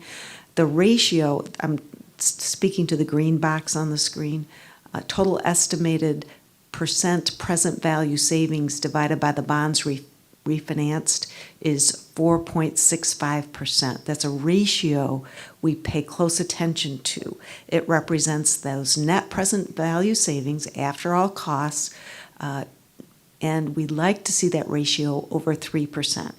So we care about that a lot because you kind of have one bite at the apple. These bonds only go out 9 years. Call provisions on bonds in the municipal market are typically 9 to 10 years. So the new bond issue that we would propose after refinancing would not be callable. So these would then be locked in for the next 9 years till maturity.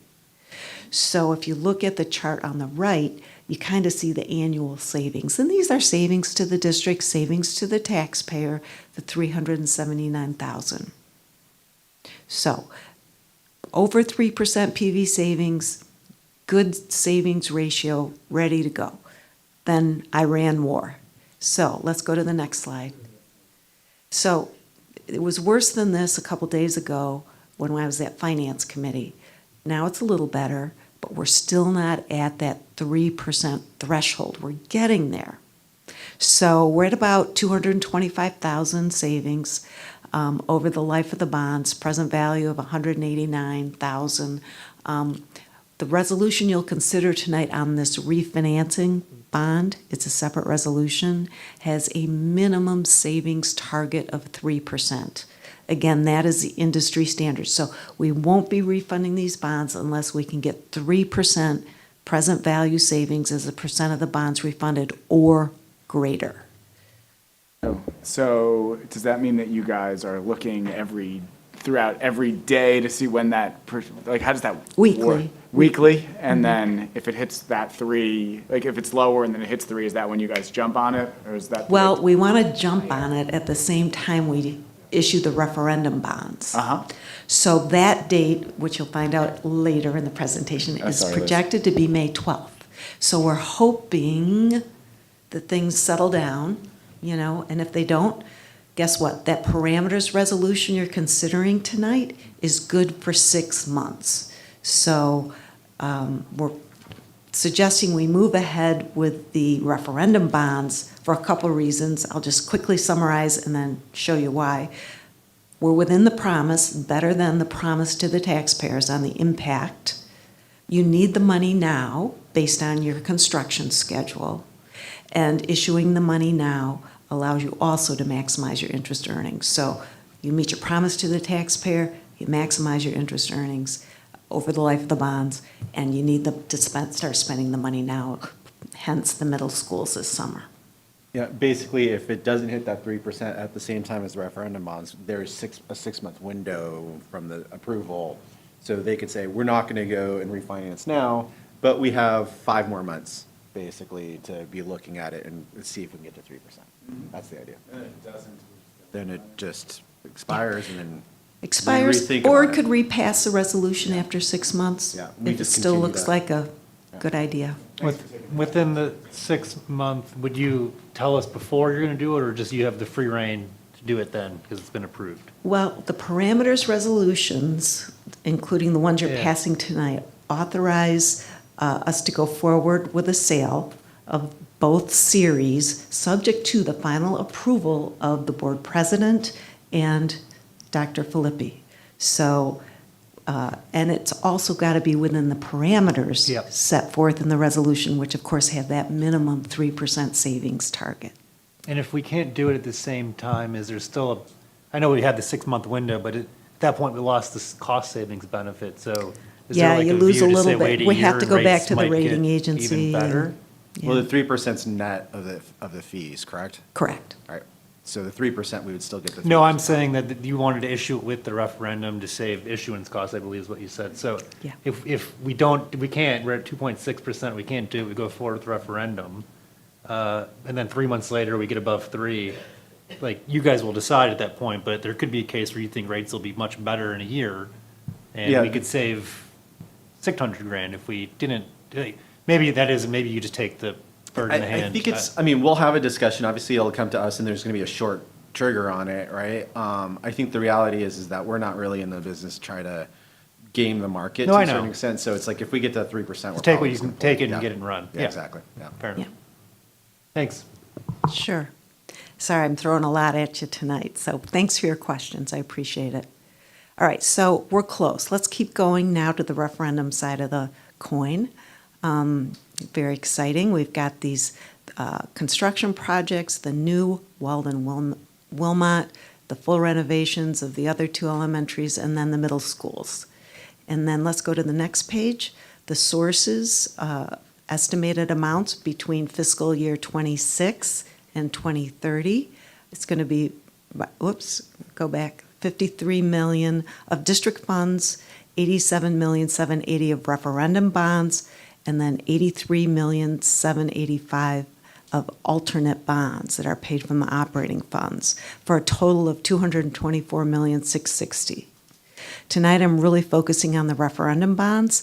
The alternate bonds are scheduled to be issued in summer of '28, July of '28, based on your cash flow, and that would be in your fiscal year 2029.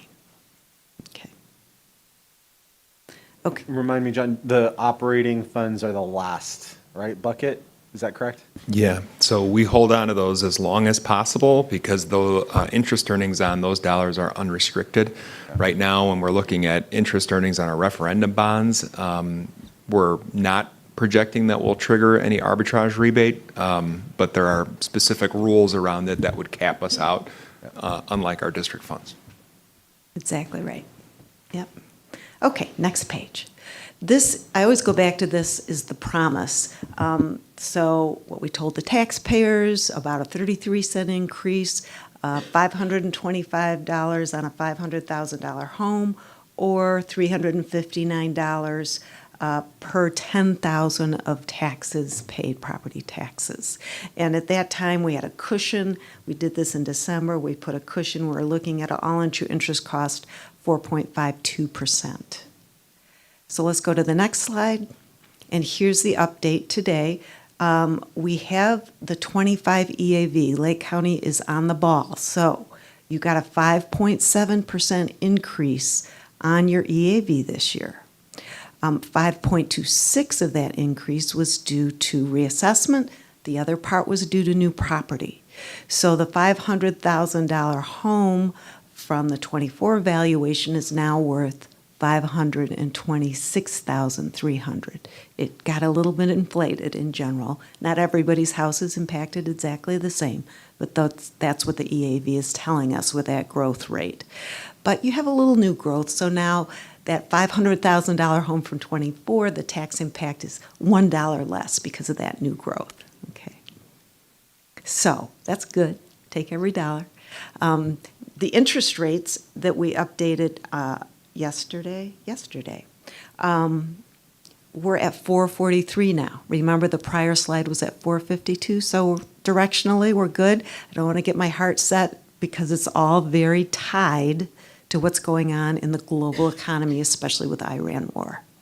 So bottom line here, though, issuing all the bonds now meets the district's promise to the taxpayer and is actually less than the tax impact we showed them. So I think that's good news. Next, I want to talk about how you're going to spend this money. Now, I just kind of cut this off in 28. This schedule does go out and incorporates the rest of the alternate bonds as well. But tonight, we're talking about the referendum bond portion. So there are, in general, you have to expect to spend the bonds money in 3 years. You're spending this in 2 years based on this construction schedule. And that's great that you're ready to go. By moving forward, you're getting a jump on cost escalation. So given the spending schedule, issuing all the bonds now maximizes the time you can invest and earn interest. And at today's rates, we assumed 3.82% based on the average life of this spend down schedule. That's your investment. Now, remember, you can invest the bond proceeds at taxable rates, but they're restricted to your investment policy, which is essentially U.S. Treasury securities and obligations. So this is just an estimate. Right now, we're looking at earnings in the short term less than the yield on the bonds, which is going to be around 4.27% based on today's market.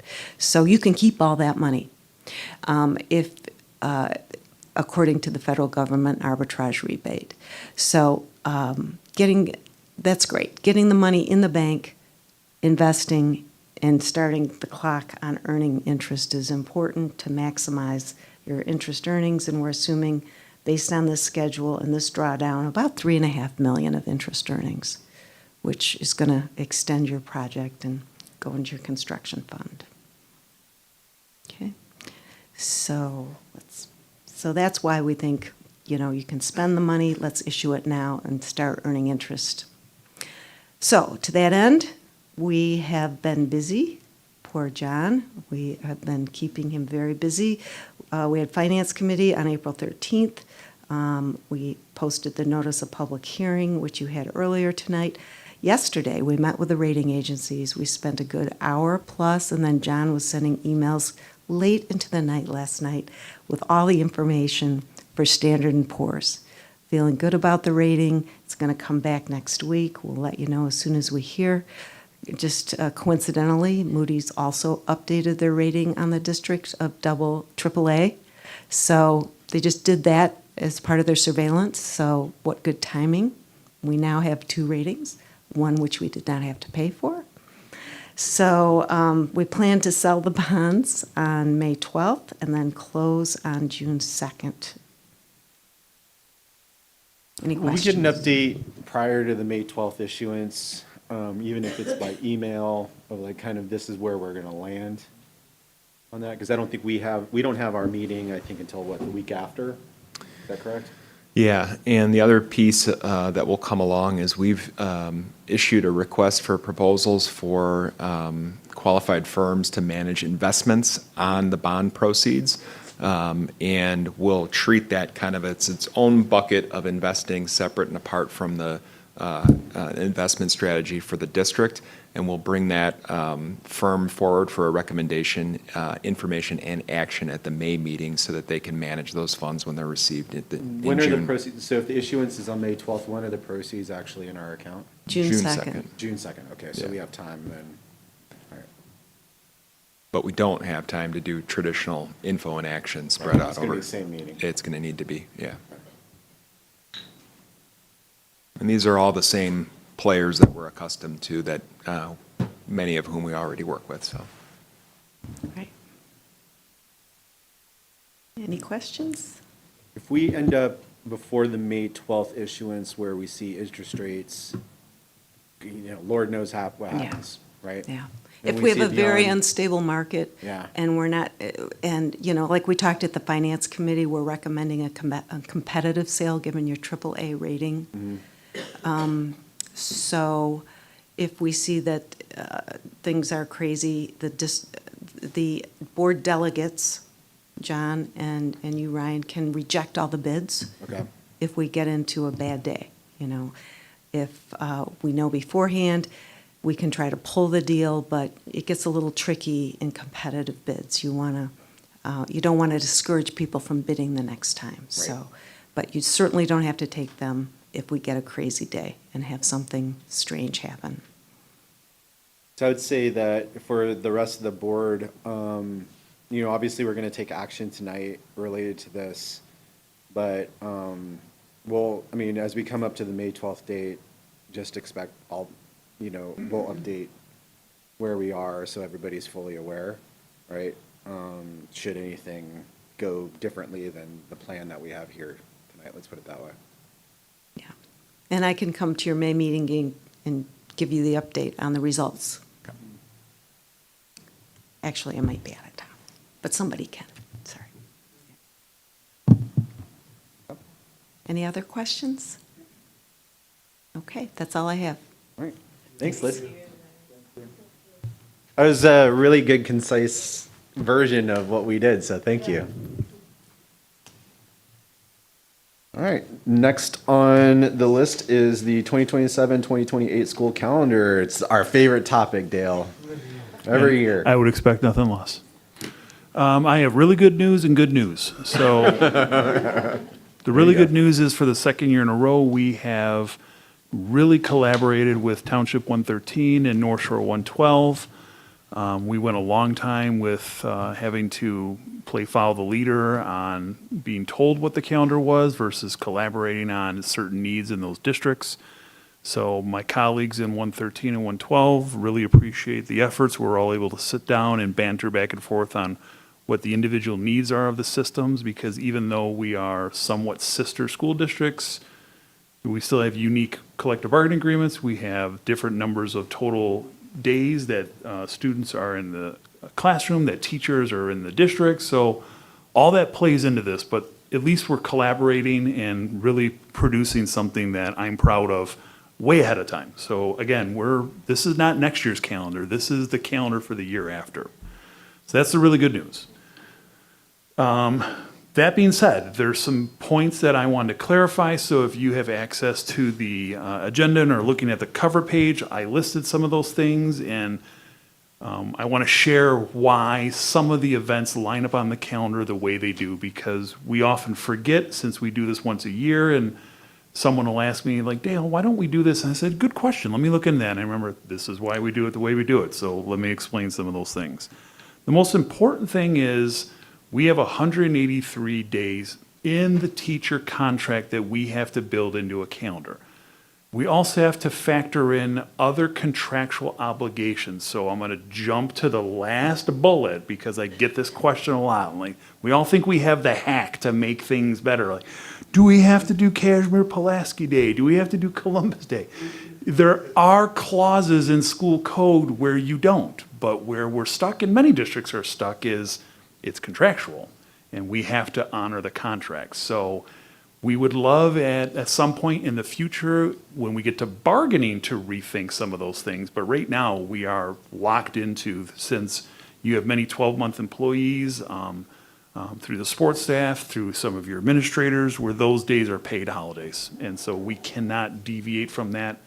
Even if we wanted to, we will then cycle through problem number 2 associated with that, which is we try our best to match where some of our students have siblings in 113. And so if we fix the problem, I assure you 113 has the same problem, and our contracts are not in sync. So when we go to bargain our next contract, we could be setting something up that 113 can't resolve, and now we're stuck with, well, they're going to have to go to school on those days, and we're not going to school on those days, or vice versa. So we have a cyclical problem built into that. There are a number of days that we look at where this issue comes up. The big three for me are Pulaski Day, Columbus Day, President's Day. Veterans Day can also fit into that spectrum. Martin Luther King Day can fit into it, but the clauses that code allows you to deviate from that, you're locked in because of the contract. So I just want to lay that out as like we all want to find easier ways, not always perfect. I said we do our best to match Township 113, but again, their contract dictates certain number of days that don't exactly match ours. Or teacher in-service days, or parent-teacher conferences, like all those things come into conflict. And so I laid out what those things are on the cover sheet here and really got to where you're going to see the differences that pop into this calendar. So if you get past the cover sheet, you have the proposed calendar for 109 and the proposed calendar for 113, which look very similar. And as far as my team, ELT, is concerned, we're like 95% in sync on what those days are. Where we jump out of sync is we now have contractual language on parent-teacher conferences built into a specific week of the calendar twice in the year. 113 doesn't have that obligation. So they're now at the mercy of, do we do our best to match 109 because of the family thing? And they are, and I give them credit for that. There's also other days that don't really jive in where they have a different set of in-service days that sometimes don't match ours. We do our best to find those matches and say, let's be in sync when we can. But if you look at that comparison document that looks like ours but is loaded with some green cells and yellow cells, the green cells were in sync. The yellow cells are where things are slightly off. Parent-teacher conferences, as I mentioned, beginning and end date of the school year, high schools have a strong position and desire to start earlier in August than we as an elementary school do. And to that end, 113 has always started at least a week earlier than us, which means they will end a week earlier than us. To this, to the extent that they're actually done before Memorial Day, where we're coming back after Memorial Day for a full week there. So that's why you see some changes in the yellow colors there. You'll see it in April, you'll see it a little bit in August where we have half days to start the year and they have full days or they have in-services. And then I noticed this question, it's 50-50 on how the year starts off for us. Go to any of our elementary buildings, we'll get the same push each year that the elementary buildings don't necessarily like a full week to start the year. They like to phase the kids in. So some years we can do that. This year it doesn't, well, not this year coming up, the year after, it doesn't look like we'll be able to do it. They're starting later in the week, getting that half day on a Thursday, a full day on a Friday, phases the kids in. And then there's a community expectation that's come to our attention for all the years I've been a part of Deerfield 109, and that is making sure that we're out on time so that kids can go enjoy their camp experience in the summer and that they get back at a certain date so that families can enjoy time with their kids before they get back into school. So I lay all those things out. You can see why the dates are set the way they are. I'd love to tell you I've got a slew of flexibility on changing dates. We really don't when we look at trying to match up with our sister school 113. I'll entertain any questions you have. When is the next time to bargain? What's that? When is the next time to bargain? 'Cause We that have keeps being 2 the more answer. years after this contract, Okay. after this school year. So Yeah. John, what is that, 2029 is the next, when the next contract will kick in? Yeah. Well, although I agree with your points that we want to align, I also think if we feel strongly about something, we shouldn't be holden to another group. They can align to us if we feel strongly about something. I think there might be, this comes up every year, right? This is the reason why you go through this, right, every year. I wonder whether or not there's some community feedback related to the importance of which do you prefer? Does that make sense? Yep. Right? It's a thought, but we have time to consider that. going Absolutely.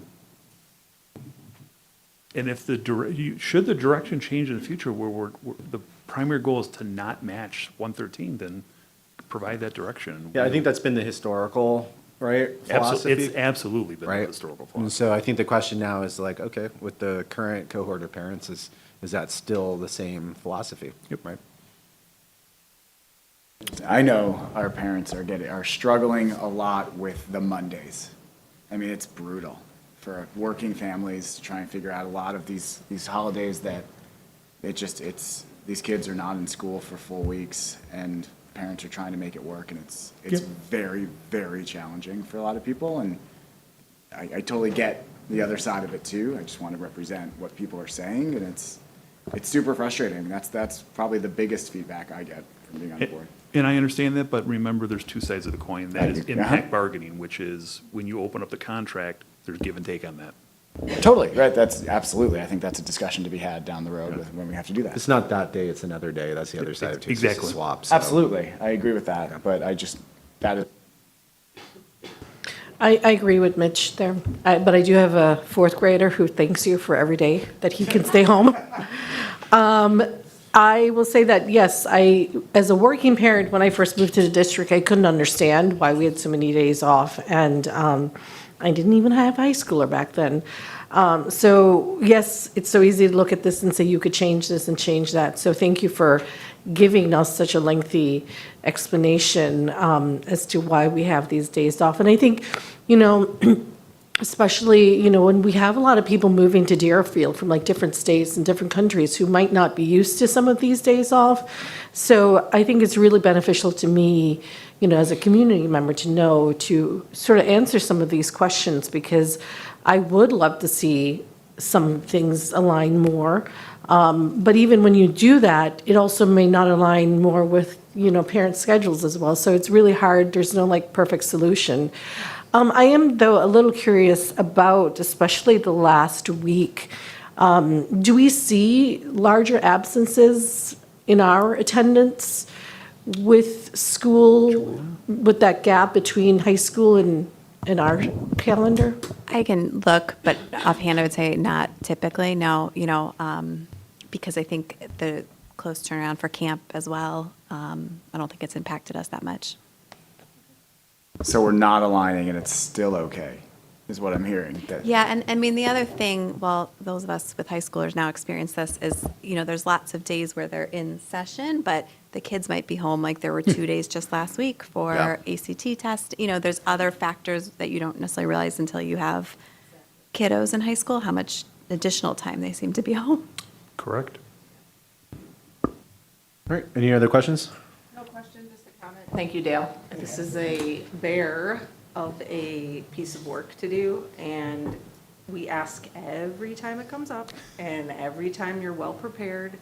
And when we're looking at it initially, you have some questions, but you have the answers, and it's really thought out. So thank you for all your efforts. I appreciate that. I just, in defense of all districts that create the calendars, I wish there was more consideration at the state level when they say, we're going to create another holiday or another day off.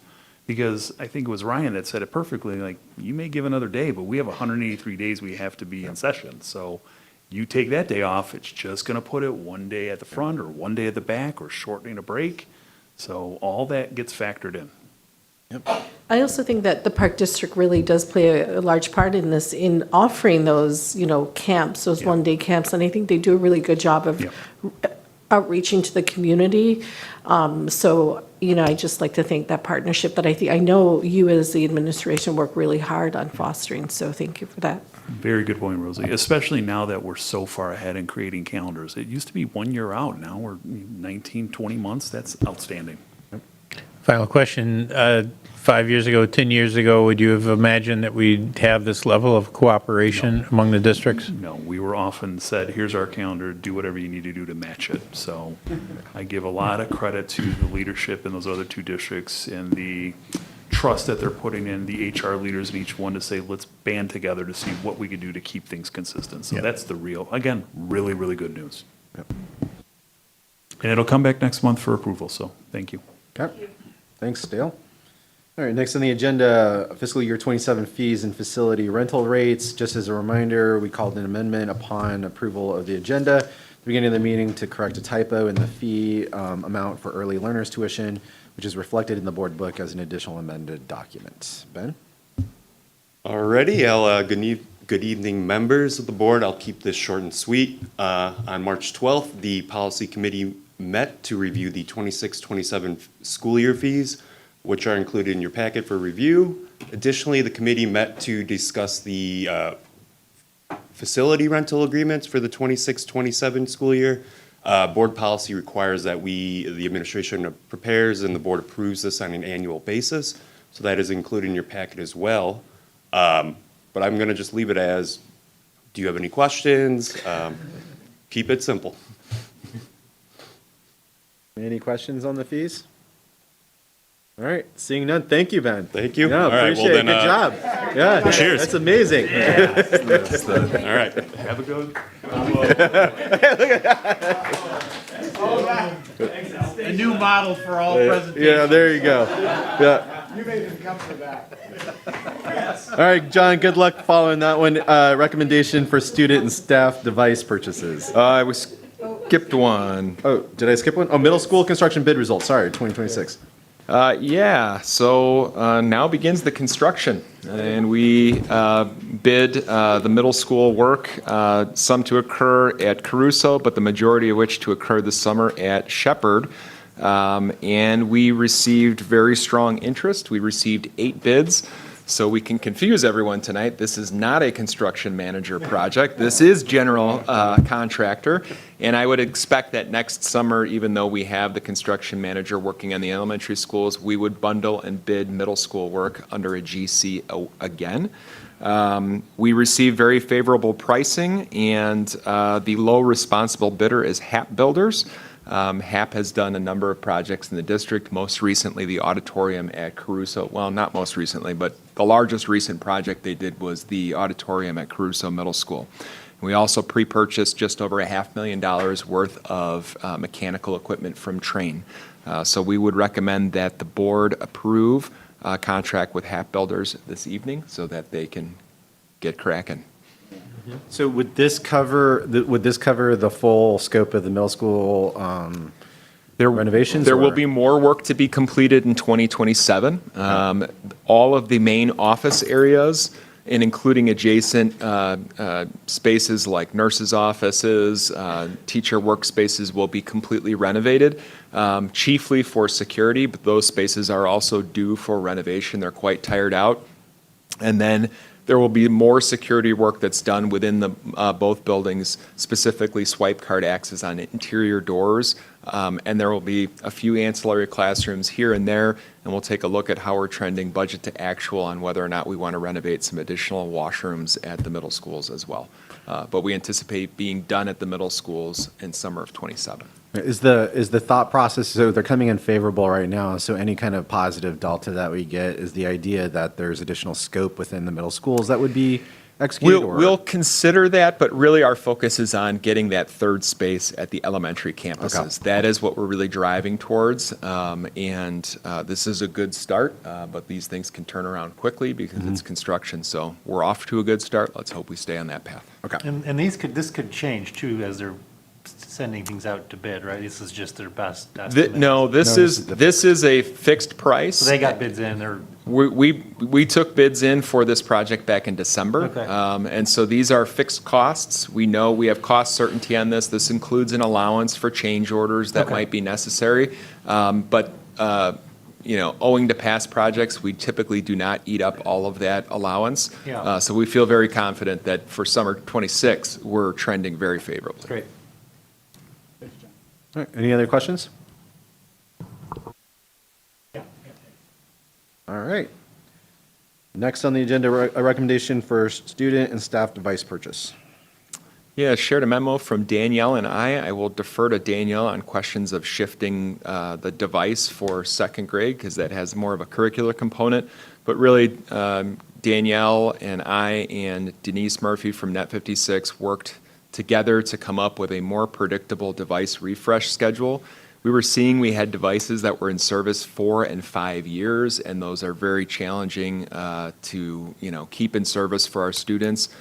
So we are recommending a shift where a device will be purchased new for students in kindergarten, 3rd, and 6th grade, and they'll keep that device for 3 years, at which point it'll become a loaner for 1 year, and then it is off to being sold to the maximum minimum, I think usually we get. Yeah. Yeah. But in this conversation, we did talk about shifting and moving from iPads only at K2 or at K1 to iPads K2. Yeah, and we actually have 2 classrooms that are currently piloting with iPads. One of those is at South Park and one is at Kipling in the 2nd grade. We had collected feedback from all of the teachers when we began considering this decision, and they did not see like any big consequence to making a shift. In fact, many of them reported there would be some benefits in workflow for students. Just the app workflow on an iPad is much more easy to manage. You can like move kids directly into learning environments pretty easily, rather than some of the distractibility that can come on some of the other devices. So the ecosystem itself is just developmentally appropriate for that grade. But in addition to that, some other benefits that we talked about is that we can actually house the iPad in our classroom. So we do not send K1 iPads home, and this means that when students roll into grade 2, we'll be keeping the iPads in the classroom, so devices will not be going home, which is also an added benefit given the conversation we've had about screen time, students not needing to access that device at home, and we can help parents reinforce that as well. So the iPad is just a stable device, really. that the Didn't we kids will used to roll out. have it K2? Or I remember that we moved Chromebooks earlier at one point, and now we're going kind of backwards, right? Is that the? I don't know. Am I think am it's misremembering. I think it's been 2+ Chromebooks since my arrival in the district, but okay. there's probably a point in time. You are starting to see some systems roll up the iPad even, beyond the primary grades. But there are some benefits, obviously, from, a production standpoint of them transitioning to the Chromebook. We start to teach typing skills, for example. That tends to start in 2nd grade, and then we really develop those skills in 3rd. We are going to purchase, along with the iPads, a set of keyboards for each of the 2nd grade classrooms, so we can still sort of tackle those skills beginning in 2nd grade, but they don't really immerse themselves in it until later Better aligned anyway. to our literacy program then too, in terms of, I because mean- I'm sure keyboard and interaction with Chromebook. Right. Because it's I mean, fun. really, in those primary grades, we're trying to do the best we can to keep kids away from the device and really just actively learning in the classroom. So this makes sense for several reasons. When you were talking about, John, you were talking about the regular purchases that, as I know we've been talking about that, it used to be just like these massive device Right. purchases like every few years. Now Yeah. this is going to be more of a smoothed out. Steady cadence, predictable. We wouldn't expect, unless the board wished, to do a separate info item each year. We would just include this in our annual budget. It would be budget authority that the board is approving to keep these devices flowing. And I think the real benefit is not holding on to them as long as we have, so. Yeah, I think that's smart. It's like one of the few things that I think now from a technology standpoint, it's included as like buying books or curriculum, right? So I've never really understood why we were approving that separately from that anyways, other than the fact that they were massive expenditures because they were so irregular. So, okay. I got 2 questions. Kelly's not here, so I'll take 2 questions. You mentioned, I don't like that. The iPads can stay at school, the Chromebooks have to go home. With the new buildings, We'll be working. change that? I don't know. I mean, I don't know what the difference is. I mean, we don't have capacity for charging stations electrically in all of our rooms. I don't know if there's a workaround with the iPads because they've got longer battery life. But certainly one of our goals in reconstructing these facilities is to have the amperage in every classroom to be able to sustain charging, so. Yeah, and that is certainly the goal. We heard that come up from the elementary principals, K-5. And one more question. I just saw in the news the other day, so we can talk about this later if it makes more sense. There's a push in some districts around the country to actually limit technology a lot. I saw LA, it said no technology, kindergarten and 1st grade. And then are we looking at something similar? I mean, I know I ask every time about how, and you mentioned it just now, like we're getting kids off the technology. But how much is not technology versus kind of trying to figure out how we get away from these kids learning more tactile and more writing and stuff like that? Or are we just, that's the end? Yes, are we doing that? No, I think that's been a conversation or a point of conversation in every curriculum review. They still have the devices, but the vast majority, we're trying to get kids up, doing hands-on, really engaged in their learning. So I would, and away from even more traditional instructional approaches too, away from the device. Like I don't want to walk into a primary classroom and see kids like always working pen to paper. Like they need to be exploring and actively learning. So I think that has been a focal point in our primary grades. I think we still do utilize right now because some of our tools do remain digital, and it is fascinating. I've had a lot of opportunity as of late to be in the ed tech world, and there is this ongoing debate between, you know, even industry specialists in that about the benefits and also some of the inhibiting factors, but everything comes with balance is kind of the end game. So instead of doing away with it altogether, is like teaching them how to use it to scale and responsibly. Awesome. Yeah, I mean, I can attest to the fact that my kindergartner brings home pages and pages of papers. So they are definitely Yeah. doing lots of papers. So thank you for looking into that. I have two questions. One is, when are we going to get typewriters? Never. I love typewriters. And I have another question that is probably one that you can answer or maybe not. When we think of repairs of these devices, I'd imagine keeping Chromebooks out of tiny hands of second graders. I mean, these things drop all the time. They fall all the time. I mean, do we see a heavier repair on the Chromebooks versus the iPads?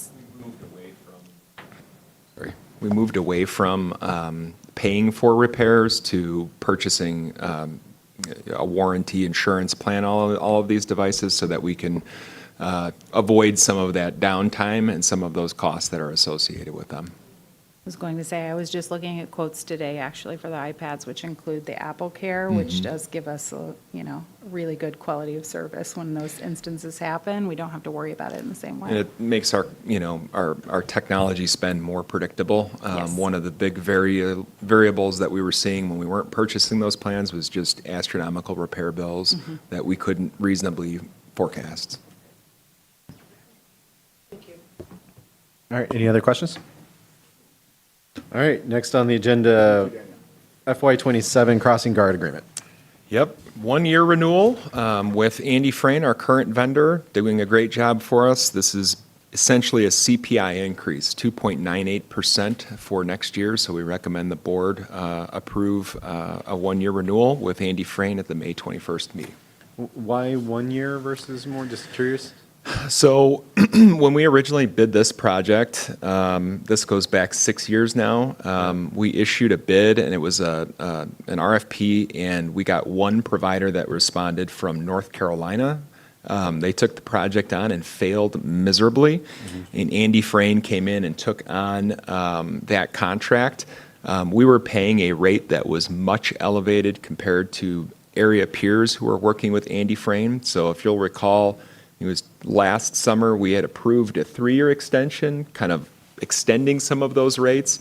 And we did a little bit of homework and pulled all of the rates, particularly North Shore 112 next door, and said, can you do us right and make sure that we're paying what our neighbor to the east is paying? And they agreed to do that. But that is on a 1-year basis where they look at the hourly cost for the guards and then propose an increase. Okay. Yeah.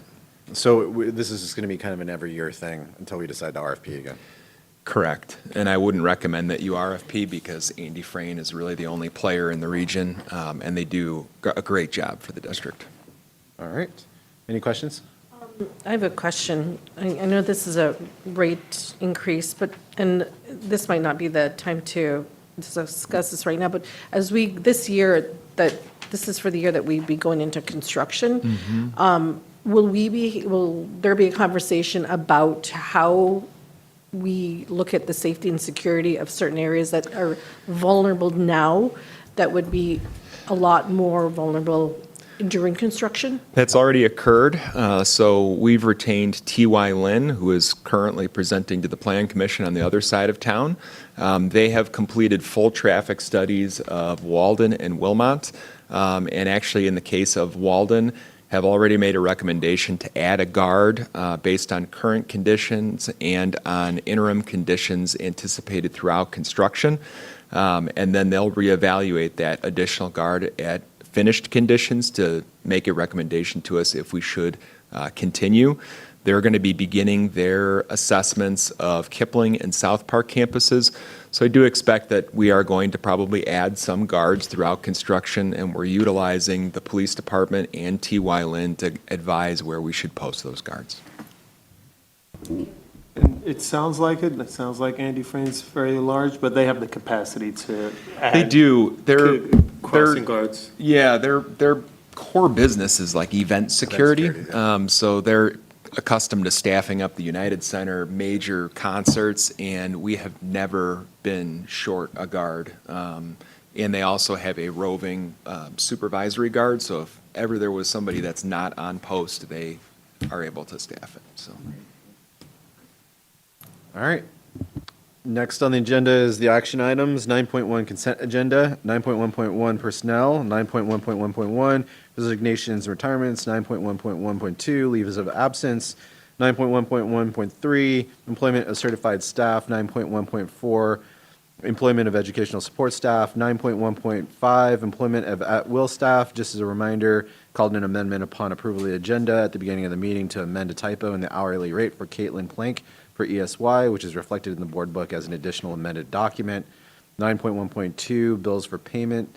9.1.3, destruction of closed session audio from EDC meeting October 1st, 2024. May I have a motion to approve the consent agenda? So moved. Second? Roll call, please. Ms. Bonner? Aye. Dr. Dornfeld? Aye. Ms. Joyce? Aye. Mr. Murav? Aye. Mr. Abraham? Aye. And President Quo. Aye. Motion carries. All right, 9.2, treasurer's report. May I have a motion to approve? So moved. Second? Roll call, please. Dr. Dornfeld? Aye. Ms. Joyce? Aye. Mr. Murav? Aye. Mr. Abraham? Aye. Ms. Bonner? Aye. And President Quo. Aye. Motion carries. All right, 9.3, resolution honoring Staff Appreciation Week. I'm going to read the resolution. Whereas educators touch the lives of all America's children and play a crucial role in their cognitive and social development, and whereas educators motivate students to become active learners, and whereas educators meet daily challenges reaching out to every student regardless of ability, attitude, social or economic background, race, religion, and ethnic origin, and whereas educators offer counseling and support students in their classrooms and throughout their years in school, and whereas America depends on successful school instructional programs that meet the needs of every child, and whereas educators are carrying out a major responsibility in preparing our young people to assume their role as effective citizens, and whereas District 109 educators strive to deliver to each student the highest quality of education possible for developing the mind, body, and character within a caring environment. Now therefore be it resolved that the week of May 4th, 2026 is hereby proclaimed Deerfield District 109 Staff Appreciation Week as a time for public recognition of educators' contributions to the development of the students and community of District 109. May I have a motion to approve? So moved. Second?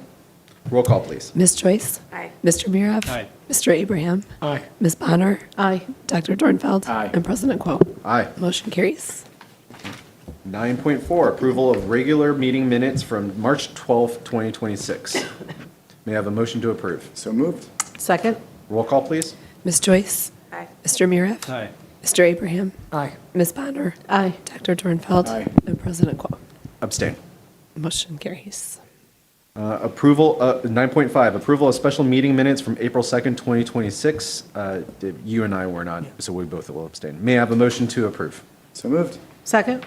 Roll call, please. Mr. Murav? Abstain? Mr. Abraham? Aye. Ms. Bonner? Aye. Dr. Dornfeld? Aye. Ms. Joyce? Aye. And President Quo. Abstain. Motion carries. 9.6, administrative and exempt contracts. May I have a motion to approve the contracts as presented? So moved. Second? Roll call, please. Mr. Abraham? Aye. Ms. Bonner? Aye. Dr. Dornfeld? Aye. Ms. Joyce? Aye. Mr. Murav? Aye. President Quo. Aye. Motion carries. 9.8, middle school construction bid results, summer 2026. May I have a motion to approve? Did we skip? I think we skipped one, 9.7. Yeah, 9.7. Oh, Seven. sorry, I keep Yeah. marking stuff off and skipping it. Sorry, 9.7, approval of a resolution of the Board of Education of Deerfield Public School District 109 authorizing a notice of remedy to educational support staff and ratification of unpaid suspension. May I have a motion to approve? So moved. Second? Roll call, please. Ms. Bonner? Aye. Dr. Dornfeld? Aye. Ms. Joyce? Aye. Mr. Mirav? Aye. Mr. Abraham? Aye. And President Quo. Aye. Motion carries. 9.8, middle school construction bid results, summer 2026. May I have a motion to approve? So moved. Second? Roll call, please. Dr. Dornfeld? Aye. Ms. Joyce? Aye. Mr. Mirav? Aye. Mr. Abraham? Aye. Ms. Bonner? Aye. And President Quo. Aye. Motion carries. 9.9, construction manager of record. May I have a motion to approve the contract with Bear Construction, subject to final review and approval by the board attorney and assistant superintendent for finance and operations for all terms, with authority to negotiate revisions to any such terms in the best interest of the school district. So moved. Second? Roll call, please. Ms. Joyce? Aye. Mr. Mirav? Aye. Mr. Abraham? Aye. Ms. Bonner? Aye. Dr. Dornfeld? Aye. And President Quo. Aye. Motion carries. All right. The next item for consideration is the issuance of not to exceed $87,780,000 general obligation bonds approved by referendum at the March 17th, 2026 general primary election and to be issued by the district pursuant to Section 19-3 of the school code to build and equip additions to and alter and repair and equip the Kipling and South Park school buildings, including installing safety and security improvements, updating plumbing, electrical, fire protection, and HVAC, heating, ventilation, and air conditioning systems, constructing accessibility improvements under the Americans with Disabilities Act, and renovating classrooms, student support spaces, and common areas. Build and equip 2 school buildings to replace the Walden and Wilmot school buildings, alter, repair, and equip the Caruso and Shepherd school buildings, including installing safety and security improvements and updating plumbing, electrical, and fire protection systems to improve sites and improve sites, and that the Board of Education would consider the adoption of a resolution providing for the issue of said bonds and the levy of a direct annual tax sufficient to pay the principal and interest thereon. The resolution sets forth the parameters for the issuance of said bonds and sale thereof by designated officials of the district, following pertinent terms of said parameters, including the specific parameters governing the manner of sale, length of maturity, rates of interest, purchase price, and tax levy for the said bonds. Rider A, the bonds will be sold via a competitive or negotiated sale at a price no less than 98% of par, will mature no later than 2056, bear interest at a rate not exceeding 5.5%, and will be paid by a tax levy not exceeding $6,600,000 per year. And now Secretary Kate Joyce will read the resolution by title. Resolution providing for the issue of not to exceed $87,780,000 general obligation school bonds, Series 2026A, for the purpose of paying the costs of these capital projects approved by referendum at the March 17th, 2026 general primary election, providing for the sale of a direct annual tax sufficient to pay the principal and interest on said bonds, and authorizing the sale of said bonds to the purchaser thereof. May I have a motion to approve the resolution? So moved. Second? Roll call, please. Ms. Joyce? Aye. Mr. Mirav? Aye. Mr. Abraham? Aye. Ms. Bonner? Aye. Dr. Dornfeld? Aye. And President Quo. Aye. Motion carries. I declare the motion carried and said resolution adopted and approved, which we will now sign during the open meeting. The board secretary will record the same in the official minutes of the Board of Education of School District Number 109, Lake County, Illinois. It's a big deal. It's been a long way to here, right? Congratulations.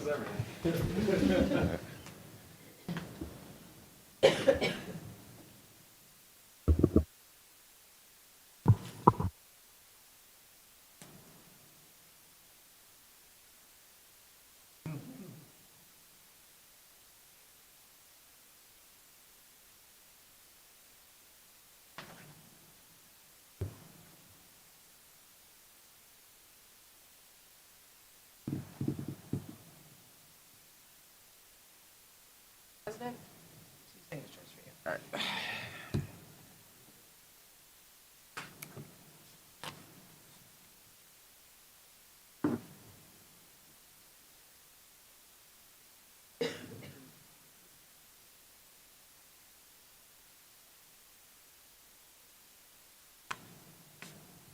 I think you missed one here, Kate. Yeah, this one right here. Oh, I did, thank you. So I had 4.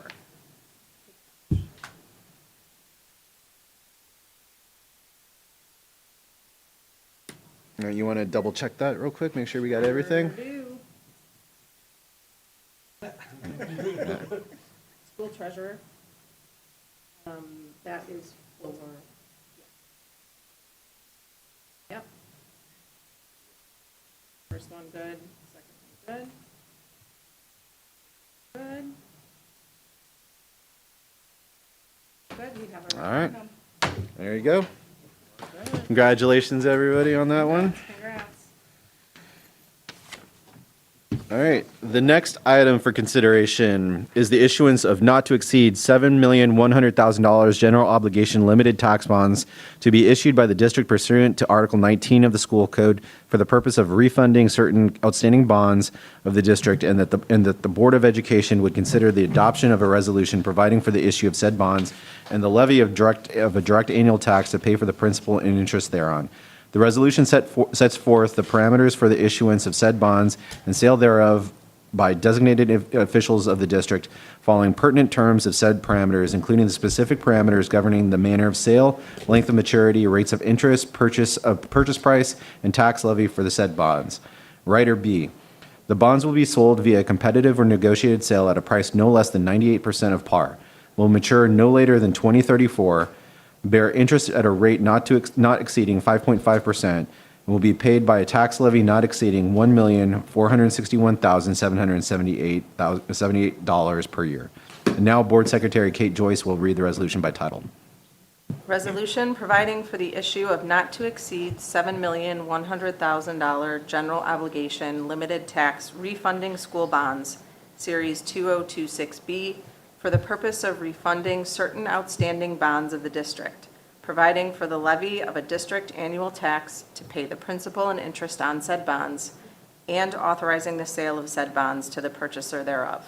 May I have a motion to approve the resolution? So moved. Second? Roll call, please. Mr. Miriff? Aye. Mr. Abraham? Aye. Ms. Bonner? Aye. Dr. Dornfeld? Aye. Ms. Joyce? Aye. And President Quo. I declare the motion carried and said resolution adopted and approved, which we will now sign during the open meeting. The Board Secretary will record the same in the official minutes of the Board of Education of School District Number 109, Lake County, Illinois.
Good?